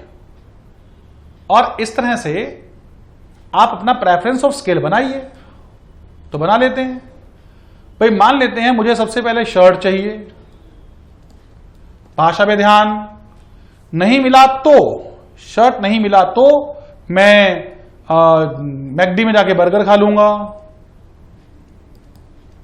नहीं मिला तो कैफे कॉफी डे में जाके कॉफी पी लूंगा, और ये भी नहीं मिली तो अल्टीमेटली बुक लेकर घर पर आकर किताब ही पढ़ लूंगा। मार्शल कहते हैं इस समय आपकी सबसे मोस्ट अर्जेंट वांट कौन सी है? Your first urgent want is shirt. जैसे ही आप शर्ट ले लोगे आपको क्या मिलेगा? Maximum level of satisfaction. आपको मैक्सिमम सेटिस्फैक्शन मिल जाएगा। जैसे ही आप शर्ट ले लोगे आपको मैक्सिमम सेटिस्फैक्शन मिल जाएगा।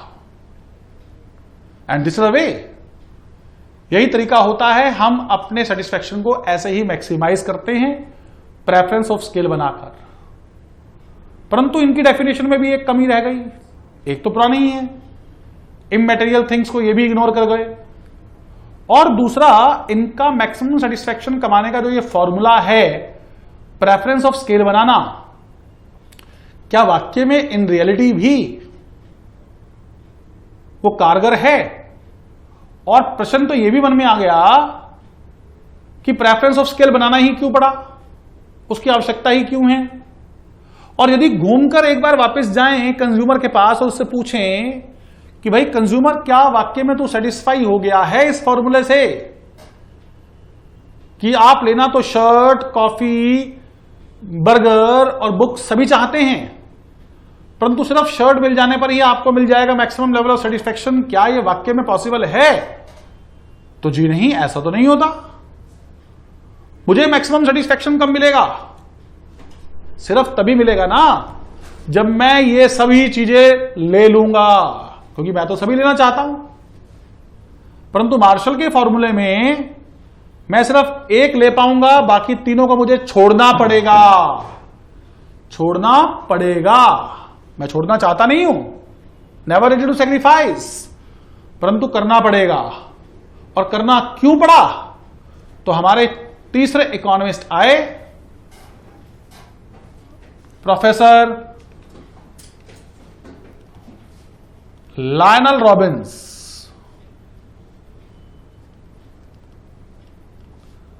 लायनल रॉबिन्स ने कहा कि भाई एडम स्मिथ और अल्फ्रेड मार्शल दो अलग अलग कॉर्नर की बातें कर रहे हैं। एडम स्मिथ साहब कहते हैं economics is science of wealth, Marshall साहब कहते हैं economics is science of welfare. परंतु लिमिटेड वेल्थ और अनलिमिटेड वांट से मैक्सिमम वेलफेयर तब तक नहीं होगी जब तक इन दोनों के बीच की कनेक्टेड प्रॉब्लम सॉल्व नहीं हो जाएगी। और कनेक्टेड प्रॉब्लम क्या है? वो है प्रेफरेंस ऑफ स्केल बनाना। अपनी ही चॉइसेस में ये चूज करना कि इस समय कौन सबसे इंपॉर्टेंट है और कौन सबसे कम इंपॉर्टेंट है। और बेटा अपनी ही चॉइसेस में से ये चॉइस करना आसान काम नहीं होता। कई बार होता ना, आप अपनी मम्मी के साथ बाजार जाते हैं कुछ लेने के लिए, अल्टीमेटली मम्मी क्या कहती है, ये दो शर्टें पसंद आ गई हैं, इसमें से कोई एक ले ले। अब आप फंस गए, 1 घंटा लगा के शॉपिंग करने में आपने 2 शर्टें चूज की थी, मम्मी कह रही है 2 में से कोई एक ले ले। अब उन 2 में से कौन सी एक ले लूं, ये चूज करना बड़ा मुश्किल काम हो जाता है मेरे लिए, क्योंकि मैं तो दोनों लेना चाहता हूं। इसलिए प्रोफेसर लायनल रॉबिन्स कहते हैं economics is not a science of wealth, not a science of welfare, it is a science due to the scarcity of resources. यहां आया स्केर्स शब्द का जन्म। अब इसके बाद हम स्केर्स शब्द का इस्तेमाल ही करेंगे। रॉबिन्स कहते हैं it is due to the scarcity of resources. In the 1931 Robbins ने हमें जो डेफिनेशन दी that was based on scarcity and is the universal definition। यही कारण है कि आपसे जब भी पूछा जाता है डिफाइन इकोनॉमिक्स, आप स्केर्सिटी बेस्ड डेफिनेशन ही लिखते हैं। स्केर्सिटी का मतलब क्या होता है? तो स्केर्सिटी का मतलब 2 मिनट में जरा याद कर लीजिए। A situation in which requirements are more और द रिसोर्सेज आर लेस। वो सिचुएशन जिसमें आवश्यकताएं ज्यादा हैं और पूरा करने के साधन सीमित हैं, उस सिचुएशन को स्केर्सिटी कहा जाता है। And the good whose demand is more and supply is less, that good is called as scarce. वो वस्तु जिसकी आवश्यकता ज्यादा है परंतु वो मिल नहीं रही है, वो वस्तु स्केर्स कहलाती है, दुर्लभ कहलाती है। और जिस स्थिति में वह वस्तु दुर्लभ हो जाती है उस स्थिति को दुर्लभता कहा जाता है। तो scarcity means situation and scarce means good, and Robbins based on scarcity not scarce. याद रखना इस बात को। On the basis of scarcity, 10 minute, scarcity के बिहाफ पर रॉबिन्स ने क्या कहा? इकोनॉमिक्स क्या है? तो रॉबिन्स कहते हैं economics is a science of choice making. It's a science of choice making. ये साइंस ऑफ चॉइस मेकिंग है जी। और इसके बिहाफ पर उन्होंने डिफाइन किया that economics is a science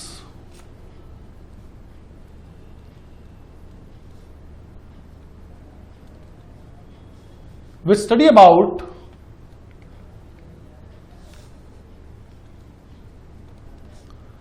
human behavior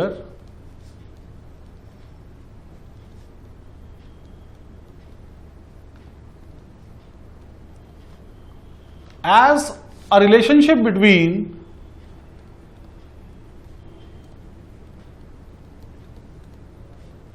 ends। Ends का मतलब होता है बेटा हमारे यहां unlimited bonds. As a relationship between ends and scarce means, खास बात, विच हैव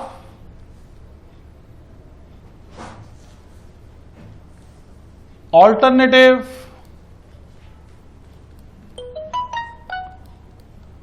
uses।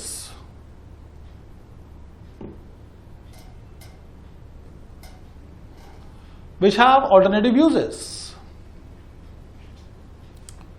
रॉबिन्स कहते हैं economics is science, science of choice making. We study about human behaviour. This is the first and only science we study about the human behaviour. परंतु ये हमारे सारे behaviour को नहीं पढ़ती बेटा, ये हमारे बिहेवियर का एक बहुत खूबसूरत सा हिस्सा पड़ती है, जिसमें हम अपनी अनलिमिटेड बॉन्ड्स और लिमिटेड रिसोर्सेज के बीच में, जो स्केर्स रिसोर्सेज हैं उनके बीच में जो एडजस्टमेंट कर रहे हैं अपने सेटिस्फेक्शन को मैक्सिमाइज करने के लिए। जिन रिसोर्सेज के बहुत सारे यूजेस भी हैं हमारे पास, वो जो हमने एडजस्टमेंट करने का तरीका, फॉर्मूला डेवलप किया है, उसे समझने के लिए, उस बिहेवियर को समझने के लिए, ये वो साइंस है। It's a science of human behaviour. पहली बार रॉबिन्स ने माना economics is a science which study about the human behaviour. The laboratory of this science is the human word itself. और आप जानते हैं human behaviour never been constant, it always keep on changing. हमारा behaviour कभी एक समान नहीं होता बेटा, हमेशा बदलता रहता है, हमेशा बदलता रहता है। ऐसे डायनामिक बिहेवियर के इस हिस्से को, जिसमें वो अपने स्केर्स रिसोर्सेज और अनलिमिटेड बॉन्ड्स के साथ एडजस्टमेंट करता है, जिस रिसोर्सेज के बहुत सारे यूजेस भी हैं, उसे समझने का काम इकोनॉमिक्स करती है। This definition is the universal definition, applies to all the human beings. परंतु इसमें भी एक कमी रह गई। इन spite of that, it is universal definition but still has a weakness। क्या? तो वीकनेस बताई हमें हमारे चौथे इकोनॉमिस्ट ने, professor Paul A Samuelson.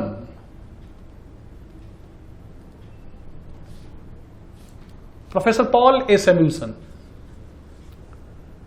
Samuelson साहब कहते हैं, भाई रॉबिन्स, मैं आपकी बात से सहमत हूं कि बिना प्रॉब्लम ऑफ चॉइस को फेस किए प्रेफरेंस ऑफ स्केल बनेगा नहीं, और प्रेफरेंस ऑफ स्केल को बनाए बिना मैक्सिमम लेवल ऑफ सेटिस्फेक्शन मिलेगा नहीं, पर मैं समझ गया आपकी बात।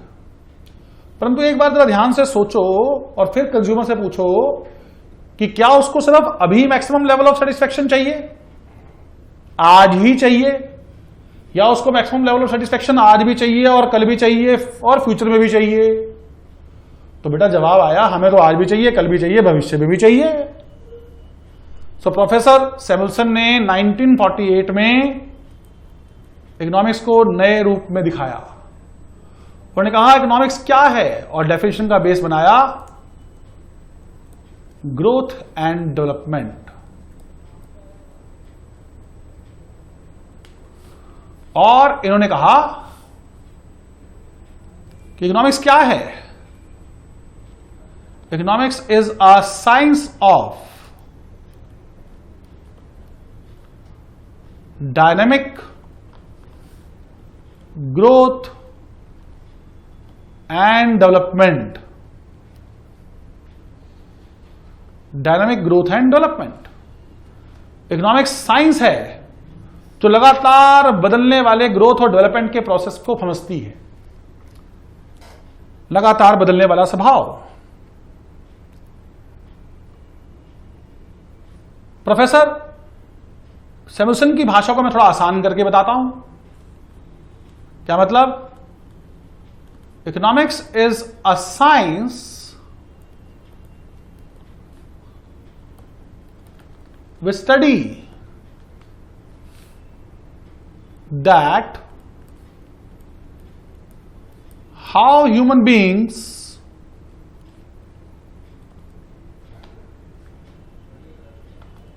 adjust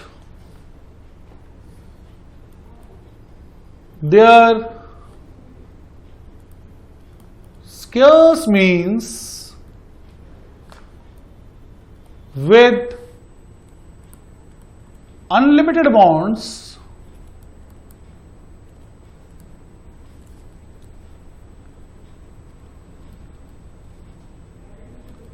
in such a way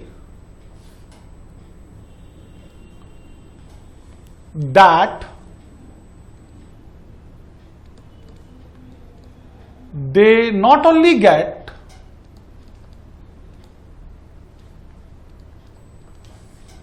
maximum level of satisfaction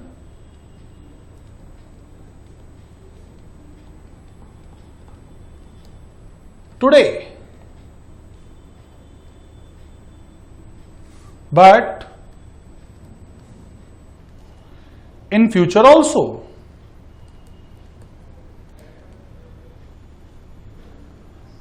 आप अपने स्केर्स रिसोर्सेस को अपनी अनलिमिटेड वांट्स के साथ कुछ ऐसे एडजस्ट करते हो कि आपको आज भी मैक्सिमम लेवल ऑफ सेटिस्फेक्शन मिले और भविष्य में भी मिलता रहे। जैसे कि फॉर एग्जाम्पल, भाई आपके पास 100 रुपए थे, या आपकी इनकम थी, मान लो मनी थी आपके पास, इसे आपने 2 हिस्सों में बांट दिया। कंजम्पशन किया 80 रुपीज और सेविंग किया 20 रुपीज। आप जानते हो इनकम के 2 हिस्से होते हैं, कंजम्पशन एंड सेविंग्स। जब अगली बार आपके पास 100 रुपए और आए नेक्स्ट मंथ और 20 रुपीज पीछे की सेविंग्स आपने इसमें मिलाई, तो आपके इस मंथ की अवेलेबल इनकम हो गई अब 120, मतलब इनकम बढ़ गई। और जब इनकम बढ़ गई तो आपका इस महीने का कंजम्पशन भी बढ़ गया और इस महीने की सेविंग्स भी बढ़ गई। Save in the next month, फिर 100 आए और आपने फिर उसमें सेविंग्स को जोड़ा, अब आपकी इनकम और बढ़ गई। तो आप देख रहे हैं आपकी इनकम लगातार बढ़ती है। बेटा इनकम का बढ़ना क्या कहलाता है? आप जानते हैं इनकम का बढ़ना कहलाता है इकोनॉमिक ग्रोथ। जितनी इनकम ज्यादा उतनी इकोनॉमिक ग्रोथ भी ज्यादा। तो आपको अपने आज के रिसोर्सेज को अपने आज के यूजेस में ऐसे एम्प्लॉय करना चाहिए कि आपको आज भी मैक्सिमम सेटिस्फेक्शन मिले और भविष्य में भी मिलता रहे। वैसे तो देखा जाए लेटेस्ट डेफिनेशन इन्हीं की है, परंतु फिर भी ये हम सब पर अप्लाइड नहीं हो पाती। तभी तो ये चाहे मोस्ट ससेप्टेबल हो गई, परंतु यूनिवर्सल वही वाली है। जब भी हमसे पूछा जाता है डिफाइन इकोनॉमिक्स, हम रॉबिन्स की डेफिनेशन ही बताते हैं। कारण, रीजन बताइए। रीजन आपके सामने है।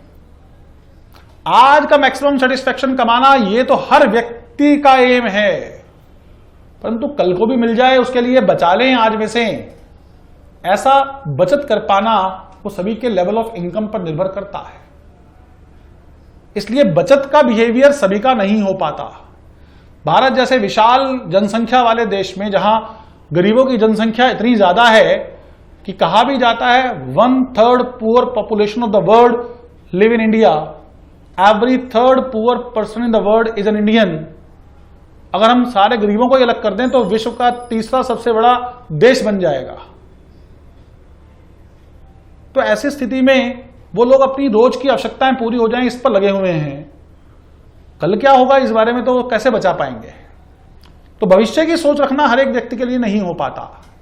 इसलिए चाहे ये सबसे लेटेस्ट है, फिर भी most universal definition is professor Robins, that is definition based on scarcity. और इसलिए हम जब भी पूछते हैं कि किसको डिफाइन किया जाए तो आप हमेशा रॉबिन्स को ही डिफाइन करते हैं, क्योंकि scarcity is the central idea of economics. तो ये हमारा फर्स्ट इंट्रोडक्शन है, दैट इज इकोनॉमिक्स क्या है। तो आपने देखा हमने 4 अलग अलग इकोनॉमिस्ट के पॉइंट ऑफ व्यू से इकोनॉमिक्स को समझा। अब एक प्रश्न का जवाब जरा सोच के दीजिए फटाफट। 4 लोगों ने 4 अलग अलग टाइम पीरियड पर इकोनॉमिक्स को 4 अलग अलग बेसिस पर दिखाया है। बेसिस भी अलग अलग, टाइम भी अलग अलग, फिर भी चारों ने एक कॉमन आइडियोलॉजी यूज की है इकोनॉमिक्स के लिए। वो क्या है? अगर आप बता पाते हैं तो हमारा नेक्स्ट क्लास का बेस बन जाएगा। चलिए, चारों ने common language, common ideology use की है। जी हां सफदर, ये रॉबिन्स ने नहीं बोला कि कल के लिए मैक्सिमम सेटिस्फेक्शन चलेगा हमें।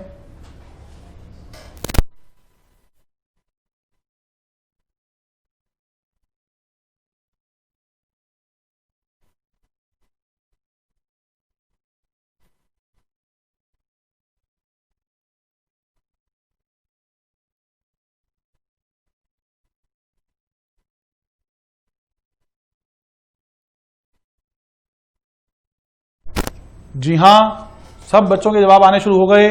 आप सभी के लिए तालियां, बिल्कुल सही जवाब दिया आपने। इन सभी ने कॉमन आइडियोलॉजी का इस्तेमाल किया है, that economics is a science. Yes, अब हमारी नेक्स्ट क्लास में हम यहीं से शुरू करेंगे बेटा। क्या इकोनॉमिक्स एक साइंस है? तो जवाब हां या ना। ना तो लगता नहीं कि होगा, क्योंकि फिर यहां तो लिखा हुआ है साइंस। अब हां है तो हां ही क्यों है? साइंस है तो कौन सी साइंस है? क्या सिर्फ एब्सोल्युटली साइंस ही है या कुछ और तो नहीं है? इस बात पर डिस्कशन हम अपनी नेक्स्ट क्लास में करने जा रहे हैं। माय डियर, ये था मेरा first lecture, introduction to economics. आप सभी इस लेक्चर में हमारे इस मोबाइल ऐप प्लेटफॉर्म पर हमारे साथ हैं। मैं आप सबसे कहना चाहूंगा कि आप सभी इस मोबाइल ऐप प्लेटफॉर्म का खूब इस्तेमाल कीजिए, जमकर इस्तेमाल कीजिए बेटा। इस संकट काल में ये सबसे बढ़िया प्लेटफॉर्म आप लोगों के पास आया है कि आप अपनी स्टडीज को कंटिन्यू कर पाएंगे, सही समय पर पेपर देके आगे स्टडीज को फॉलो अप कर पाएंगे। इसके लिए आप सभी को हमारे इस प्लेटफॉर्म पर आना ही चाहिए। सो आप अपने दोस्तों को साथ लाइए, कोशिश करेंगे कि आप जितने भी स्टूडेंट्स आज हैं, हर बच्चा अपने अपने साथ अपने सभी मित्रों को जो भी सीए में आना चाहते हैं इस मोबाइल ऐप प्लेटफॉर्म पर हमारे पास लेकर आएंगे हमारी नेक्स्ट क्लास में। शेड्यूल आपके पास है, मैं फिर भी एक बार बता देता हूं आपको। अकाउंट्स और लॉ ट्यूसडे, थर्सडे और सैटरडे रहेंगे। 9 से 11 अकाउंट्स और 11 से 1 लॉ। ऐसे ही मंडे, वेडनेसडे, फ्राइडे आपकी इकोनॉमिक्स और मैथमेटिक्स की क्लासेस होंगी। इकोनॉमिक्स 9 से 11 और 11 से 1 आगे आपकी मैथमेटिक्स की क्लास। सो माय डियर, बहुत अच्छा लगा। Thank you very much. जय हिंद।